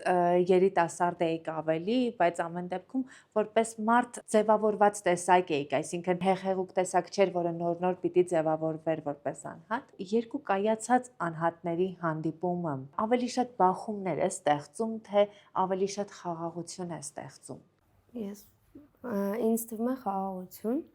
որովհետև երբ որ դու որոշ չափով ինչ-որ բանի հասել ես քո ոլորտում, իսկ ես իմ այդ տարիքի հետ համեմատած կարծում եմ, որ արդեն իսկ այն ամենը, ինչ որ ես ուզում էի, ես դրան հասել էի։ Այսինքն ես սովորում էի ամերիկյան համալսարանում, բայց մինչ այդ ավարտել էի ջազ էստրադային քոլեջը։ Ես Ռոբերտ Ամիրխանյանի սոլո երգչուհիներից մեկն էի հեղինակային երեկոներին, Վահագն Հայրապետյանի մոտ էի դասեր վերցրել, Ուլի Խանյանում էի արդեն իմ շրջապատը ստեղծել ընկերական եւ ելույթներ էին լինում։ Ես իմ պատկերացրած ուղին արդեն իսկ կերտելու ճանապարհին էի ու ինձ թվում է ընդհանրապես մեր մոտ մրցակցություն երբևէ չի եղել կամ նախանձ, որ մեկը ես բնականաբար գիտակցում էի, որ Լևոնը ինձնից անհամեմատ ավելի կայացած է ու հաջողակ, բայց դա ինձ միայն հիացմունք էր տալիս, որ ես հավատամ, որ այտես կապ չունի մարդը ինչքան դժվար կյանք է ունեցել ու ինչքան ինձնից էլ ավելի դժվար մանկություն է ունեցել, բայց հնարավոր է հասնել մեծ երազանքների ու պետք չի երազանքները փոքր դնել։ Հիմա Անին կարծես սկսում է նաև երաժշտական կարիերայի մեջ նոր շրջափուլ։ Դուք այս հարցում ավելի շատ իրեն ոգևորում եք եւ նաև դրթում եք, որպեսզի այդ ճանապարհը անցնի, թե ավելի շատ ուղղակի կողքից հետևողի դերում եք։ Չէ, իմ կարծիքով ոնց որ ես փորձում եմ իրեն օգնել, օգտագործել իմ կապերը տարբեր բնակավարներում, որ ոնց որ ինքը իր առաջի ձայնասկավառակը ինքը լինի հաջողակ, երգերը լինեն այն, որը ոնց որ լավագույն երգերը, որ ինքն գրել է, բայց դե իհարկե ամեն ինչի մեջ չեմ խառնում, շատ դեպքերում դիտող եմ։ Իսկ ասեի Լևոնը իմ ամենամեծ կրիտիկն է, որովհետև երբ ես երգ եմ գրում, անգամ ինձ պետք է լինում ինչ-որ ժամանակ, որ ես իրեն ցույց տամ, որտեղ ես գիտեմ, որ միշտ չի, որ արձագանքը լավն է, բայց միշտ չի, որ ես ուշադրություն դարձնում եմ այդ արձագանքին, որովհետև եթե ես հստակ գիտեմ, որ ես այդ երգը ուզում եմ, ես շարունակում եմ իրեն հասցնել ավարտին ու լինում է, որ Լևոնի կարծիքը երգի մասին փոխվում է։ Իհարկե։ Ամեն դեպքում շատ կարևոր է, հա, կողքիդ ունենալ մարդ, որը հետաքրքրված է քո գործունեությամբ, որովհետև երբեմն կարող է ամուսինը կնոջը ասել, զբաղվիր ինչով ուզում ես, բայց հետաքրքրվածություն չցուցաբերի գործի շուրջ, իսկ այս առումով Լևոնը նաև թաթախվում է ձեր գործի մեջ։ Ինչքանով է սա նաև ոգեշնչող դառնում ձեզ համար։ Ինձ համար մաքսիմալ կարևոր է դա, որովհետև նախ ես գիտեմ, որ ինքը իրականում սիրում է ու հետաքրքրված է, բայց անգամ եթե հետաքրքրված չլիներ, ինձ թվում է ես կակնկալեի, որ գոնե հետաքրքրվեր, որովհետև այնպես չի, որ շախմատը իմ ամենամեծ սիրելի զբաղմունքն է եղել։ Ես միշտ սիրել եմ շախմատը, բայց երբեք այդքան հետաքրքրված չեմ եղել։ Ինձ թվում է, երբ որ մեկին սիրում ես, դու ակամայից սկսում ես հետաքրքրվել այն ամենով, ինչ որ ինքն է սիրում։ Այդ սիրո կարևոր բաղադրիչներից մեկն է։ Իսկ մեր դեպքում այդ ավելի բնական ու հարմոնիկ է, որովհետև Լևոնը միշտ է երաժշտությամբ հետաքրքրված եղել ու ժամանակ առ ժամանակ ինքը ինձ այնքան է հավատում, որ ինձ sense փոքրիկ հիշեցում է, երբ որ ես մի քիչ թևաթափ եղած եմ լինում, որ ինքս ինձ հավատամ ու ավելի շատ ինձ գտեմ։ Անի կարճ ժամանակ անց լինելու է ձեր տեսահոլովակի պրեմիերան։ Ինչ ստրատեգիա ունեք երգչուհու կարիերան մեկնարկելու համար, որովհետև տեսեք մի կողմից կա բազա, որ դուք ներկայացել եք որպես երգչուհի, մյուս կողմից ավելի լայն հանրությանը դուք նոր եք ներկայանալու։ Դե ես իմ երևի այդ ճանապարհը սկսվեց 1.5 տարի առաջ, երբ որ Ամերիկայում որոշեցի այդպես մենահամերգ անել եւ 2 մենահամերգ ունեցա, այնտեղ շատ լավ վերաբերմունք ստացա հանդիսատեսից ու ինչն էր ավելի ուրախալի, որ ոչ միայն հայ հանդիսատեսից, այլ նաև արտասահմանցի հանդիսատես էր գալիս, տոմսեր առնում ու շատ հավանում էին։ Հետո ինձ հրավիրեցին NBA-ը 76ers բասկետբոլի թիմի իրենց օրներքը, ԱՄՆ-ի օրներքը երգելու, որ ինձ համար բնականաբար երազանք էր, որովհետև իմ համար բոլոր իմ սիրելի արտիստները ինչ որ պահի իրենց կյանքում դա արել են, որից հետո արդեն Փարիզ հրավեր ստացա, հիմա հունիսին Վահագն Հարապետյանի ու Դավիթ Մալքոնյանի հետ հրավիրված ենք Կարսրուհեում ու Բադեն-Բադենում ջազ ֆեստիվալին, որը առաջին անգամ են ու հայերեն Անի անունով հրաշք ջութակահար ունենք ապրող Կարսրուհեում եւ ինքը շատ մեծ լումա ունի այս կազմակերպչական հարցում, որից հետո ես հրավիրված եմ Բիարիցում ֆիլմ ֆեստիվալի փակում անելու, որտեղ գլխավոր հյուրերից երկուսը, որը կոնֆիդենցիալ է, չեմ կարող ասել, ինձ համար մեծագույն դերասաններ են ու որ իրենք լինելու են իմ համերգին, չգիտեմ, դա ինձ համար արդեն իսկ երջանկություն է։ Ես կոնկրետ ստրատեգիա չունեմ, ես իմ ցանկությունը միայն այն է, որ ես կիսեմ իմ երաժշտությունը մարդկանց հետ եւ ես այն ոլորտն եմ, այն ժանրն եմ ընտրել, որը ամենահեշտը չէ։ Իմ երաժշտությունը ջազի, R&B-ի եւ soul-ի համակցությունն է։ Ես չեմ էլ ակնկալում, որ ես հենց վաղը կլցնեմ համալիր, բայց դա իմ հետաքրքրությունը չէ հայտնի լինելը,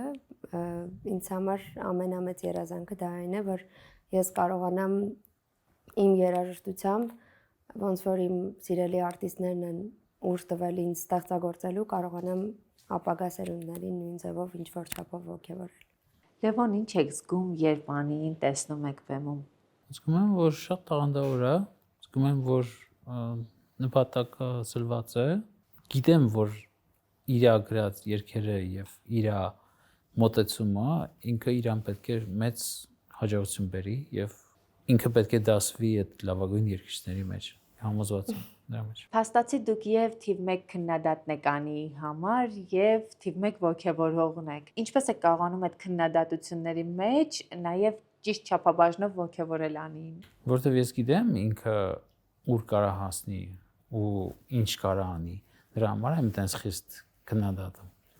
Եթե այդ բանը ինքը չունենար, չի քննադատի։ Եթե տաղանդը չունենայի, ուղղակի իրան ոնց որ երբ որ Զաբելն է երգում, կասեի բրավո։ Ես շատ երջանիկ եմ, որ այդպես չի։ Զաբելը լավ չի երգում։ Զաբելը քանի որ անգլերեն լավ չգիտի, ինքը Մայքլ Ջեքսոնի մեծ ֆանատ է եւ բառերը տենց կիսատ բրատ է ասում, you remember the time։ Չերսնտ կամած, մեկ էլ մի բառը գոռալով է ասում, որը որ հաստատ գիտի, որ այդ բառն է, հետո էլի կորում է։ Երեխայի դաստիարակության հարցում դուք մի կոնցեպտ ունեք, ընդհանուր մտածողություն ունեք, թե ինչ որ առումով նաև տարբեր մոտեցումներ ունեք։ Չէ, մեծամասնություն նույն բանն եք մտածում։ Փիլիսոփայությունը նույնն է, բայց պահի ազդեցության տակ նայած ով ավելի շատ կընկնի այդ մանիպուլյատիվ հայացքների տակ։ Երեխայի մանիպուլյացիաների։ Օրինակ պահի տակ կարող է ես հալվեմ ու ասեմ, ոյ, չգիտեմ, հա, պայման կանեմ դա ու Լևոնը կողքից ասի, դա սխալ է, ինձ առանձին է իհարկե ասում, որը շատ կարևոր է, երբեք երեխայի առջև իրար դիտողություն պետք չի անել։ Մեկ-մեկ էլ ինքն է երես տալիս, ես եմ առանձին ասում, բա ինձ է իր ասում։ Դա չի ստացվում։ Ինչքան էլ փորձում ես խիստ լինել, այնքան համով ու խորամանկ աչքեր ունեն իրենք, որ սենց պահի տակ լավ հասնում են իրենց ուզածին, շատ դիպլոմատիկ ձևով։ Ես զարմացա, որ երեխան հայերեն է այդքան լավ խոսում եւ անգլերեն դեռ այդքան լավ չի խոսում, որովհետեւ ամեն դեպքում վերջին տարիներին ձեր միջավայրը հիմնականում ամերիկյան է եւ հաճախ ծնողները նաեւ երեխայի ադապտացիայի մասին մտածելով, եթե ապրում են արտերկրում, փորձում են տեղի լեզուն առաջին հերթին սերմանել երեխայի մեջ։ Զարմացա, բայց շատ ուրախացա նաև, որ հայերենին, այսինքն առաջին լեզուն ամեն դեպքում երեխայի մոտ հայերենն է։ Սա ձեզ մոտ միտումնավոր որոշված քայլ է եղել, թե ինքնաբերաբար է ստացվել հաշվի առնելով, որ նաև ձեր ծնողներն են զբաղվում նաև երեխայի դաստիարակությամբ։ Դե գիտեք, ես ինչ եմ մտածում, կարողանին կիսի իմ կարծիքը, բայց մտածում եմ, եթե Զաբելը պետք է երկար ժամանակ անցկացնի դուրսը, հայրենը իրան ինչի համար է պետք, որ ասենք մեր հետ խոսալուց գաղտնի լեզու է իր համար։ Ու տարբեր թեմաներով կարա մեզ ասի, ուրիշները չհասկանան։ Դրա համար իմ կարծիքով լավ հայրենը իմանալը շատ կարևոր է, ոնց որ Իմ գաղտնիքի համար։ իհարկե։ Բայց սա նաև հայի պահպանման, տեսակի եւ ինքնության պահպանման հարցում է, չէ՞, շատ կարևոր հարց։ Իհարկե։ Դե օրինակ մենք անունից սկսված Լևոնը շատ ազդվել էր մի անգամ մենք կնունքի էինք ու քահանան ասաց մեր ինքնությունը պահպանելը սկսվում է անունից, երբ որ մեր անունը հայկական է, արդեն իսկ մենք ուզած պատմությամբ սկսում ենք հետաքրքրվել ու մեր արմատները իմանալ ու սովորել մեր արմատների մասին, իսկ հայերենը իրականում մենք միտումնավոր ենք, մենք այդ խոսակցությունը ունեցել ենք Լևոնի հետ, մենք միտումնավոր ուզում ենք, որ ինքը հայերեն իմանա, որպես առաջին լեզու, որովհետև մտածում ենք, որ անգլերենը այսպես թե այնպես սովորելու է, իսկ հետո շատ ավելի դժվար է լինելու իրեն փորձել սովորեցնել հայերեն, քան եթե դա լինի իր բնական լեզուն, անգլերենը միևնույնն է ինքը կիմանա, բայց մեզ համար շատ կարևոր է, որ ինքը հայերեն խոսի ու մաքսիմալ էմոցիոնալ կարողանա ծնողների ու իր հարազատների հետ հաղորդակցվի, որովհետև միևնույնն է դու ինչ լեզվով ուզում ես խոսես, ես ու Լևոնն էլ կարող ենք իրար հետ ինչ որ պահի անգլերեն խոսել, բայց ամենաէմոցիոնալ ու ինտիմ բաների մասին դու խոսում ես քո մայրենի լեզվով։ Դա քո ինստինկտով լեզուն է ոնց որ ու կարծում եմ ամենաանկեղծն է այդ լեզվով։ Զաբելի անվան ընտրության մեջ փաստորեն առաջինը հայկականություն պահպանելն էր, բայց բոլոր հայկական անունների մեջ ինչու հենց այդ անունը ընտրեցիք իր համար։ Դե որովհետև Լևոն Թակավորի դուրսն է եղել Զաբելը, եւ հետո ես Զաբել Եսայանին էլ եմ սիրում, Զաբել Փանոսյանին էլ եմ սիրում։ Ու տենց ինչ որ տենց եղավ անունը շատ դրս եկավ։ Լևոնը միտքա ինձ տվեց, ես շատ հավանեցի։ Եվ անցանք ամիսներ պայքար մեր ծնողների հետ, մեր տատիկների հետ։ Մեր ծնողների համար Զաբելը ինքը ինչ որ տարիքով մեծ կնոջ անուն էր։ Իսկ մենք մտածում էինք, որ ոչ ոք այսօր այդքան էլ արդի անուն չէ ու կարելի է իրեն նորովի սկսել գործածել։ Եվ երկուսս էլ շատ էր դուր գալիս ու կարծում ենք, որ դրսում էլ շատ սիրուն է հնչում, երկու լյո, Զաբել, ու մինչև մայր շատ ենք սիրում, բոլորին ստիպեցինք սիրել։ Զաբելը ստիպեց, որ սիրեն այդ անունը։ Ի սկզբանե այդ մոտիվը նաև յուրաքանչյուր տատիկ ուզում էր իր անունը, Չէ, իրենք ուրիշ անուններ էին օգտագործում, պարզապես ասում էին ոնց որ մեծ կնոջ անուն լինի, որովհետև կարծում եմ որոշ սերունդներ չէին անվանում իրենց երեխաներին Զաբել, ու իրենց տարիքով մարդիկ էին արդեն միայն Զաբելի հետ ասոցացվում, բայց դե մեզ համար դա շատ հեշտ էր փոխել։ Հա, անվանը նոր շունչ ենք տալիս եւ վերջ։ Զաբելի ապագան ավելի շատ տեսնում եք Հայաստանում, թե արտերկրում։ Այստեղ, այնտեղ եւ ամենուր։ Այդպես միտեղ չենք տեսնում, որովհետեւ ինքներս մեր ապագան կոնկրետ մի կետում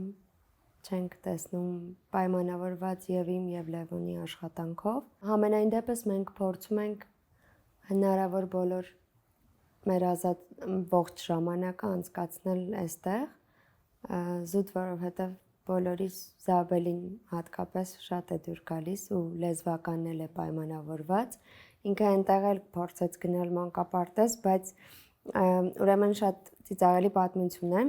ես Զաբելին որոշում եմ տանել այնտեղ մանկապարտեզ, որպեսզի ինքը սովորի անգլերեն, դե դա լավագույն միջոցն է, դե տանում ես երեխային թողնում ես այդ միջավայրում ու ինքը ակամայից սկսում է սովորել։ 3 օր անց ինձ զանգում է Մոնտեսորի մանկապարտեզի տնօրենը ու ասում է Անի ջան, եթե ձեզ խնդրենք, կարող եք մի հատ փոքրիկ մաստեր կլաս անել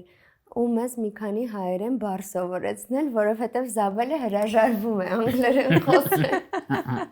Ինքը անգամ այն բառերը, որ գիտեր, իր հետ անգլերեն խոսում էր, ինքը հասկանում էր, բայց պատասխանում էր հայերեն իրենց։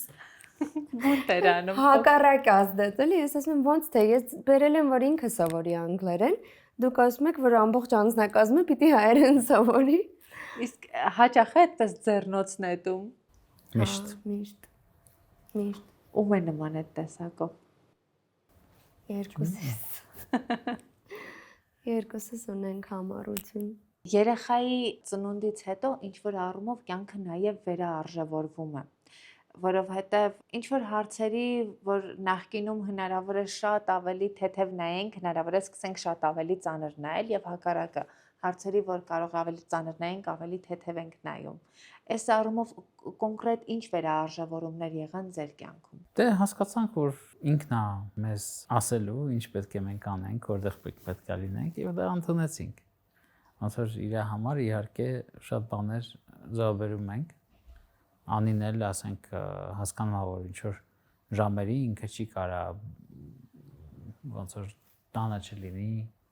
ոնց որ Զաբելի ոնց որ ուզածով չշարժվի, որտեղ դե փոքր է։ Ոչ թե չես կարող, այլ չես ուզում։ Չես ուզում, հա։ Որովհետև ինքը կարող է մի բառ ասել ու դու արդեն վազելով գնաս իր մոտ գործերը թողես։ Հետո անին գնում է միտեղ Զաբելի մոտ ջերմություն է կարոտից։ Մամա, երբ ես գալու։ Ինչու ենք papai։ Ու մենք իրանն են ջերմությունը ինձ հետաքրքիր է։ Ու մենք մի հատ նենց բան ենք օրինել, որը շատ սովետական մոտեցում է, ասում ենք իրան Զաբել, դե պետք է գնանք վիզա հանենք քո համար, որտեղ գնանք։ Երեխան ասենք ամերիկյան паспорт ունի, իր ոչ մի տեղ վիզա պետք չի, բայց հատկապես Եվրոմիության երկրներում, օրինակ մենք գնում ենք Ֆրանսիա, որին Ֆրանսիայի վիզա հանենք, գնում ենք Գերմանիա, որ Գերմանիայի վիզա հանենք։ Այդ հեքիաթը իրեն պատմում ենք, վերջին անգամ Գյումրի ենք գնացել, իրեն Գյումրիի վիզա հանելու։ Ու ինքը դեռ հավատում է, մամաս ասում է մի քանի տարի էլ դուք այսպես հանգիստ լողացեք ու Հետո դատի եմ ես տալու։ խաբեության համար։ Չէ, իրականում մենք Զաբելին վերադառնալով ձեր հարցին, այդ վերաիմաստավորելու մասին, մենք Զաբելին շատ փափուկ չենք մեծացնում։ Վախեր եւ այլն, քանի որ մեր ճանապարհը մի քիչ դժվար էր, մենք իրեն շատ ազատ ենք մեծացնում, իսկ սկզբանե դա մեր պայմանավորվածությունն է ու նպատակն է եղել, սկսած առօրեական հարցերից, փոշու հետ շփվելուց, կենդանիների հետ շփվելուց, զգուշություն եւ այլն։ Չէ, մենք իրեն փորձում ենք ինքը մաքսիմալ շփվի բնության հետ, մաքսիմալ լինի կոփված եւ հոգեպես եւ ֆիզիկապես։ Մեր այդ COVID-ի ժամանակվա տրավմաները փորձում ենք երեխուց հանենք, էլի։ Լրիվ հակառակ իմաստով։ Փորձում ենք ինչքան հնարավոր է իրենց կյանքային մարդ մեծացնել, ոչ թե այսպես պրինցեսայի նման, արքայադուստրի նման իրեն չենք վերաբերվում։ Բայց աղջիկը երբեմն կարիք չի ունենում նաև այդ արքայադստեր զգացողությունը ունենալու։ Այդ ավելի շատ էմոցիոնալի մասին է, նրբություն, քնքշություն, ջերմություն, ինքը շատ է սիրում գրկել, համբուրել մեզ, ասել, որ մեզ սիրում է, մենք իրեն ասենք, որ սիրում ենք, օրը 10 անգամ կարող ենք իրար դա ասել, բայց ինչ վերաբերվում է արդեն լոգիկայի հետ կապված հարցերին, որ տրամաբանական չեն, չափազանց զգույշ լինելը, չգիտեմ, միայն ֆիլտրված եւ 3 անգամ մշակում անցած ջուր պիտի խմես, չգիտեմ ինչ, այդ ամենը չէ, մենք մտածում ենք, որ ինչքան ինքը պատրաստ լինի կյանքին ու տարբեր իրավիճակներին, այդքան ավելի լավ է իր կյանքի որակի համար։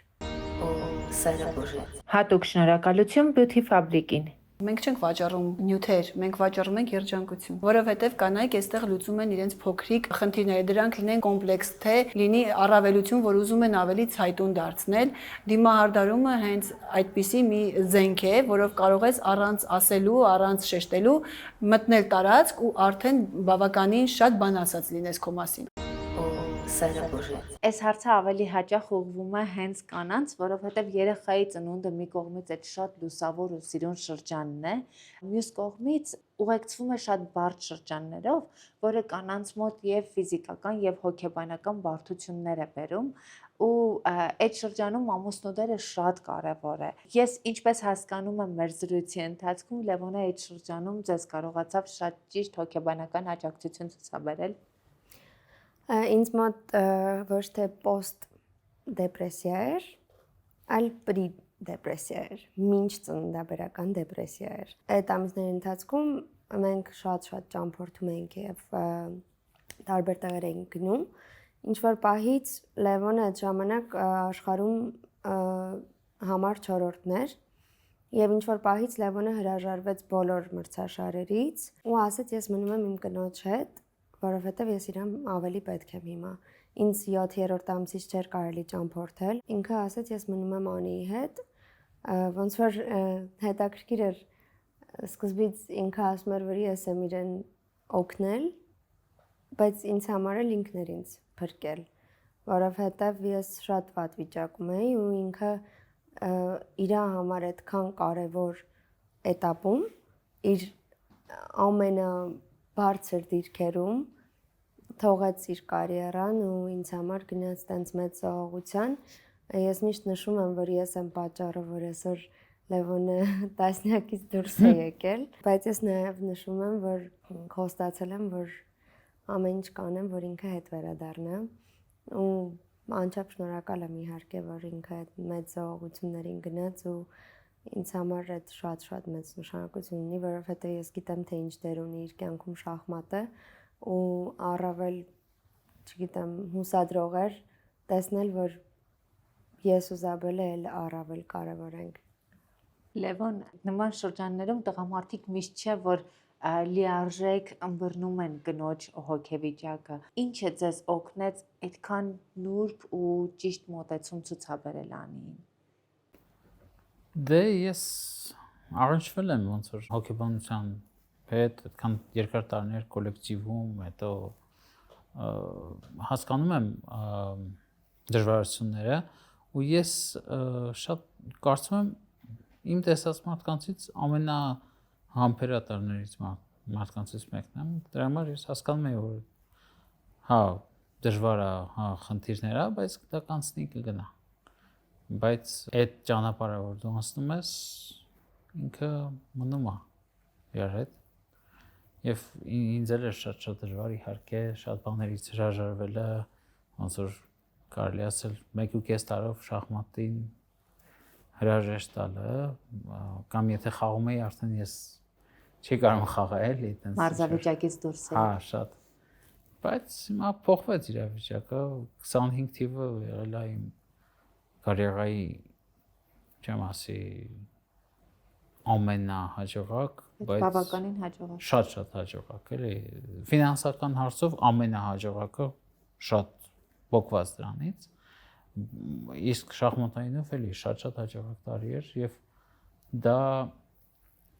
ինչ է նշանակում, որ ես ոնց որ վերադառնում եմ եւ այս տարին էլ դեռ պետք է ոնց որ գլխավոր մրցաշարերը դեռ պետք է լինեն եւ ես ակնկալում եմ, որ լավ կխաղամ եւ պատրաստ եմ դրան։ Մենք նաև շատ կարևոր մի ուրիշ կետի մասին ենք, հա, խոսում, կարիերան որքան էլ կարևոր է, կան արժեքներ, որոնք հիմնարար են մեր կյանքում եւ դա ընտանիքն է։ Նժարի վրա ընտանիք եւ կարիերա կար, թե եթե կա ընտանիքը, կարիերան քննարկումից դուրս է արդեն։ Հա, իհարկե, տենց նժար չի լինում այդ ժամանակ։ Գլխավոր ընտանիքն է։ Բայց անին ինձ աջակցում է եւ օգնում է, որ ոնց որ ես կարողանամ երկուսն էլ լիովին անեմ։ Հիմա կարծես թե կյանքում նախանշում եք շրջաններ, երբ կարող է ինչ-որ առումով իրարից առանձին լինեք եւ ես որքան հասկանում եմ, սա ձեր կյանքում նոր ինչ-որ փուլ է, որովհետեւ մինչեւ այս միշտ ճանապարհորդել եք միասին եք ճանապարհորդել, խաղից հրաժարվել եք միասին, իրականում դուք հոգեպես պատրաստ եք այդ շրջանին, որ օրինակ դուք կարող եք մի երկրում լինել համերգների, դուք կարող եք մեկ այլ երկրում լինել մրցաշարերի, թե սա մի բան է, որը պլանավորել եք օպտիմալության տեսանկյունից, բայց չգիտեք կյանքի կկոչեք, թե ոչ։ Լևոնը շատ է եղել, որ պետք է գնար մրցաշարի, ես արդեն Զաբելի հետ էի, կամ իմ համերգներն են եղել, ու մենք տարբեր տեղում ենք եղել։ Ստվում է մենք շատ պատրաստ ենք դրան, շատ կարոտում ենք բնականաբար, բայց սենց մի բան ասեմ, եւ երեխայի հարցում, եւ իրար հարցում, երբ որ մենք անջատվում ենք իրարից, եթե երկուսս էլ բավարար զբաղված ենք, մի տեսակ հոգեբանորեն ինքդ քեզ բլոկում ես, որ չմտածես այդ կարոտի մասին։ Դու քեզ պատրաստում ես նրան, որ դեռ մի 10 օր կա, 10-րդ օրը նոր հետաձգում ես քո կարոտելը, դա հայտնի բան է հոգեբանության մեջ, երբ որ դու նախընտրում ես 10 օր չմտածել դրա մասին, 10-րդ օրը որ արդեն գիտես, որ հետ ես վերադառնում, ասես կարոտից խեղդվում ես, բայց այն մնացած օրերը ինքնապաշտպանական մեխանիզմով սկսում ես պարզապես սենց բանի տեղ չդնել այդ զգացմունքներին։ Անի այս ռացիոնալությունը ձեզ Լևոնն է սովորեցրել։ Չէ, ինձ թվում է դժվարությունները ինչի միջով որ անցել եմ, բայց ես ռացիոնալ չեմ։ Սա օրինակ ռացիոնալ մտածողություն է, որը Լևոնի հետ շփվելով հասկանում ենք, որ իրեն շատ հատուկ է։ Այս ինձ թվում է հետ այդ իրավիճակային անալիզն է, որը ես կարողանում եմ անել, բայց տվյալ պահին դա ինձ մոտ պարզապես ինքնաբերաբար է ստացվում։ Այսինքն ես իմ էմոցիոնալ լինելու պատճառով նախընտրում եմ պարզապես մոռանալ այդ կարոտի մասին ու ընկղմվել լրիվ ստեղծագործական աշխարհի մեջ, որովհետև չափից դուրս էմոցիոնալ եմ ու չեմ ուզում այդ էմոցիոնալության պատճառով իմ աշխատանքը տուժի կամ ես հոգեպես շատված կամ։ Երջանիկ եք։ Իհարկե։ Շատ։ Իսկ դուք։ Այո, ու կարծում եմ, որ երջանիկ լինելը դա ընտրություն է առաջին հերթին, ոչ թե հանգամանքներ։ Եթե փորձենք բնորոշել երջանկությունը, այ ինչպես կբնորոշեք դուք երջանկությունը։ Դե երևի թե դժբախտության պակասը։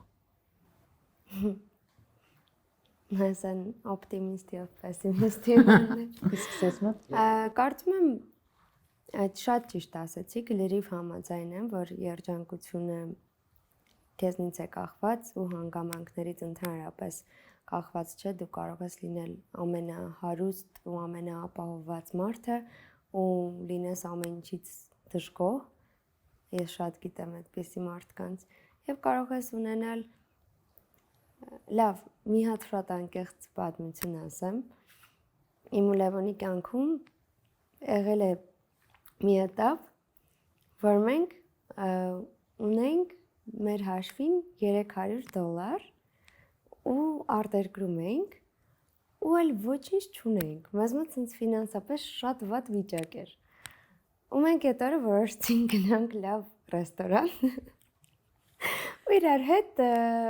շատ լավ ընթրիք ունեցանք, ծիծաղում էինք ու կենաց էինք խմում, որ մենք փող չունենք։ Ու մենք դրանից այդպես ասում ենք, դե մի բան կլինի։ Մենք իրոք բարձրապես ինձ թվում է այդ պահով ապրելու մասին է երջանկությունը, ոչ թե մտածելու թե քեզ ինչ է պետք երջանիկ լինելու համար, այլ գնահատելու թե ինչ ունես, որ երջանիկ ես։ Հա, երբ որ դու շնորհակալ ես քո կյանքից, արդեն դու երջանիկ ես։ Ես չեմ կարող այս հարցը չտալ։ Ինչպես է ստացվում, որ Լևոն Արոնյանի կարգի գրոսմայստերը կարող է հայտնվել նման իրավիճակում, որ ուղղակի գումարը ավարտվի։ Բոլորին թվում է, որ միլիոններ կան Լևոն Արոնյանի հաշվին։ Լինում է, ասենք, պահի տակ, ոնց որ չես մտածում, որ sense ծախսեր պետք է ունենաս, ունենում ես, ինչ որ հարկեր են գալիս, որ չեր մտածում, որ կլինեն։ ԱՄՆ-ում ընդհանուր մեկ անգամյա հիվանդանոցային այցը հերիք է, որ այդպիսի իրավիճակ ստեղծվի։ Իրականում հետո ինձ թվում է շախմատը ամեն դեպքում ինքը ստաբիլ սպորտ չէ։ Կան ամիսներ, որ շատ լավ են, իմ մասնագիտության նման, կան ամիսներ, որ համերգներ են, հաջողություններ են, կան ամիսներ, որ ոչ մի հրավեր չունես։ Լևոն, իսկ դուք երբևէ մտածել եք, օրինակ, նաև այլ մասնագիտության մեջ ձեզ ռեալիզացնելու մասին, ինչպես օրինակ ձեր հայրը ժամանակին արեց, խոսքս ոչ թե ուղիղ կրկնության մասին է, այլ թեկուզ նաև բիզնես հիմնելու, եկամուտի այլ աղբյուր ունենալու մասին է։ Ոչ։ Դու չես երազում խոհարար լինել։ Դե Ինչ լավ է կանանց հետ հրավիրելը։ Որովհետև հա կներես դու չես երազում, դու կարծում ես, որ դու ֆանտաստիկ խոհարար ես։ Որի հետ ես կհամաձայնեմ, որովհետև Լևոնը շատ լավ է պատրաստում ու աշխարհի տարբեր խոհանոցներ, բայց ինքը մի պահ ոնց որ երազանք ուներ։ Այո, համեցեք մեր ռեստորան։ Որը չկա դեռ։ Իմ մտքում է։ Բայց Լևոնը մի պահ ասում էր, եթե ես երբևէ բիզնես ունենայի, դա կլիներ ռեստորանը, որտեղ ինքը կպատրաստեր, չէ՞։ Ոյ, ինչ հետաքրքիր ու հավես բան կստացվի այդ բիզնես գաղափարից։ Ինձ թվում է մարդիկ թույլ չէին տա ինքը ճաշ պատրաստեր, կասեին մի հատ շախմատ խաղանք իրար հետ։ Միևնույնն է։ Ինձ թվում է բոլորը կվախենան իր հետ շախմատ խաղալ, դրա համար կգերադասեն համտեսել։ Բայց իսկապես դրանք ուղղակի այսպես վերացական երազանքներ են, թե երբեմն լինում են մտքեր, հեռավոր թվացող մտքերի իրականացման Հեռավոր թվացող բաներ ես կյանքում չեմ ունենում, վաղվա մասին էլ չեմ մտածում։ Ուղղակի մտածում եմ, որ մի ամիս, երկու ամիս մոտավորապես գիտեմ ինչ պետք է լինի։ Վայրում եմ կյանքս։ Միշտ եք այսպեսին եղել, թե այսպեսին դարձել եք։ Միշտ։ Մի կարևոր բան էլ կա, զույգերը թե դժվարությունները, թե երջանկությունը յուրովի են հաղթահարում, որովհետև եւ հաջողությունները կարող են շատ վատ անդրադառնալ հարաբերությունների վրա եւ անհաջողությունները կարող են վատ անդրադառնալ հարաբերությունների վրա։ Այս տարբեր վայրի վերումները դուք որպես զույգ ինչպես եք հաղթահարում ու կամ փուլեր, երբ ձեզնից մեկը ավելի այսպես դոմինանտ է լինում հոգեբանական առումով։ Ես սպասում եմ, որ Անին դառնա համաշխարհային աստղ երաժշտության մեջ ու տեսնեմ ինքը ոնց է փոխվում։ Իսկ եթե չփոխվեմ։ Դե ես էլ եմ սպասում դրան։ Դառնամ համաշխարհային աստղ։ Իրականում մենք երկուսս էլ իմ կարծիքով փոխվող տեսակ չենք, որովհետև ես հիշում եմ, երբ որ մենք նոր սկսեցինք Լևոնի հետ միասին ապրել, ընկերներս ասում էին, հեսա դու քեզ որ բոլորը ճանաչեն, հեսա դու սենց կլինես, այնց կլինես։ Մենք այնքան իմ կարծիքով էլի ենթադրում եմ, որ մենք շատ համեստ ենք ու փորձում ենք մեր աղջկաներ սովորեցնել, որ գոռոզությունը Շատ հաճելի է, գիտեք, որ միտեղ են գնում, ինչ որ մի մարդ է գալիս, որին ասենք չեմ տեսել 20 տարի,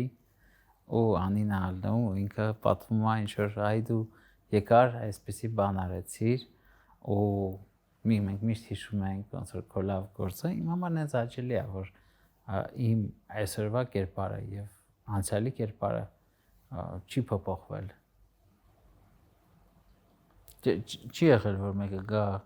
ինչ որ մասին վատ բան ասի անի մասին։ Դե մեր դիմաց չէին ասի։ Չէ, բայց իրականում ձեզ հենց որպես համեստ մարդ են միշտ բնորոշում։ Բայց իմ հարցի ինչի մասն էր, երկուսով ինչպես եք հաղթահարում այդ շրջանները, երբ որ մի բան կա կամ մի բան չկա։ Իսկ մենք հաջողությունները շատ թիմային ենք տոնում եւ անցնում հաջողության этаպի միջով մենք շատ ենք ուրախանում այդ հաջողությամբ կարող ենք մի քանի ամիս ուրախ լինել ու գնահատել ու շնորհակալ լինել անհաջողությունները նայած ում մոտ է անհաջողությունը մյուս կողմը անպայման մյուսին ոգևորում է ու սթափեցնում է այդ ոգևորելը միշտ չի որ լավ խոսքերով է այդ կարա լինի sense սառը ցնցուղի նման մի բան որ ես չգիտեմ մի բանից տխրեմ ու Լևոնը գա ու ինձ ասի մի հատ հավաքվի ու հիշի եւ այլն ու ինձ մի հատ սթափեցնի որ ես կարողանամ նորից առաջ շարժվել նույնը իր կողմից մի անգամ է եղել երևի որ ինքը պարտվել է ես շատ նեղվել էի ու լացում էի ու Լևոններ ինձ հանգստացնում փոխարենը ես իրեն հանգստացնեի որովհետև կոവിഡ്ի ընթացքում մի ամիս մնացել էինք Բեռլինում ու օրական 3 անգամ կոവിഡ്ի թեստ պիտի հանձնեինք 3 անգամ դա շատ մեծ տանջանք էր էլի ու մի ամիս ես էլ հղի մնացինք այնտեղ ու վերջում ինքը առաջինի փոխարեն երկրորդ տեղը գրավեց ու եթե գրավեր առաջինը ընկնում էր հավակնորդների մրցաշար որը իր երազանքն էր ու ես այնքան էի տարվել իր երազանքով որ ինքը երկրորդ տեղը գրավեց ու ես հոնգուր լացում էի Բեռլինում քայլելով ու Լևոն ինձ ասում էր ոչինչ էլի կլինի Ես շատ շնորհակալ եմ ձեզ ձեր անկեղծ պատմություններով մեզ հետ կիսվելու համար անկեղծ ասած ես չէի պատկերացնում որ մեր զրույցը կարող է այսքան անկեղծ լինել ցանկացած հարցազրույց ինձ համար չբացահայտված ինչ-որ մի բան է լինում նախապես, որովհետև ես իսկապես շատ դեպքերում ինքս էլ չեմ իմանում, որ հարցը կտամ եւ որ հարցը չեմ տա, որովհետև շատ դեպքերում հենց տեղում եմ հասկանում, ինչին անդրադառնալ, ինչին չէ, բայց իսկապես շնորհակալ եմ, որ դուք այսքան անկեղծ եք, այսքան պարզ եք ու այսքան համեստ եք անկախ ձեր բոլոր հաջողություններից ու անկախ նրանից, թե դուք ով եք Հայաստանի համար։ Շնորհակալ ենք ամենից։ Հետևեք Live Room-ին, բաժանորդագրվեք YouTube-ի իմ ալիքին, որպեսզի բաց չթողնեք մեր թողարկումները։